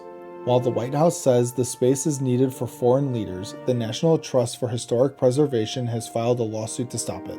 From the Daily Beast, Trump caves over threat to Russia in humiliating U-turn. President Trump has officially backed down on his threat to block Russian oil from reaching the island of Cuba. In what critics call a humiliating U-turn, Trump approved of Russian tankers' passage despite his administration's virtual blockade. Cuba has been rocked by critical power failures since the U.S. cut off their supply in January, leaving the nation in the dark. Trump claimed he doesn't mind if they get a boatload of oil to survive, while simultaneously warning that Cuba is next on his military hit list. From Raw Story, Trump admin smacked with new lawsuit from Epstein survivors over deliberate oversight. The Trump administration is facing a new lawsuit from Jeffrey Epstein survivors after the DOJ accidentally leaked their private identities. Approximately 100 survivors were outed in a document release, and the lawsuit also names Google for refusing to take down the personal data. Plaintiffs claim the leak has led to harassment and physical threats, violating the Epstein Files Transparency Act. The survivors are seeking damages and demanding that their worst trauma no longer be a simple search result away for strangers. And as always, thank you for the like, comment, and subscription.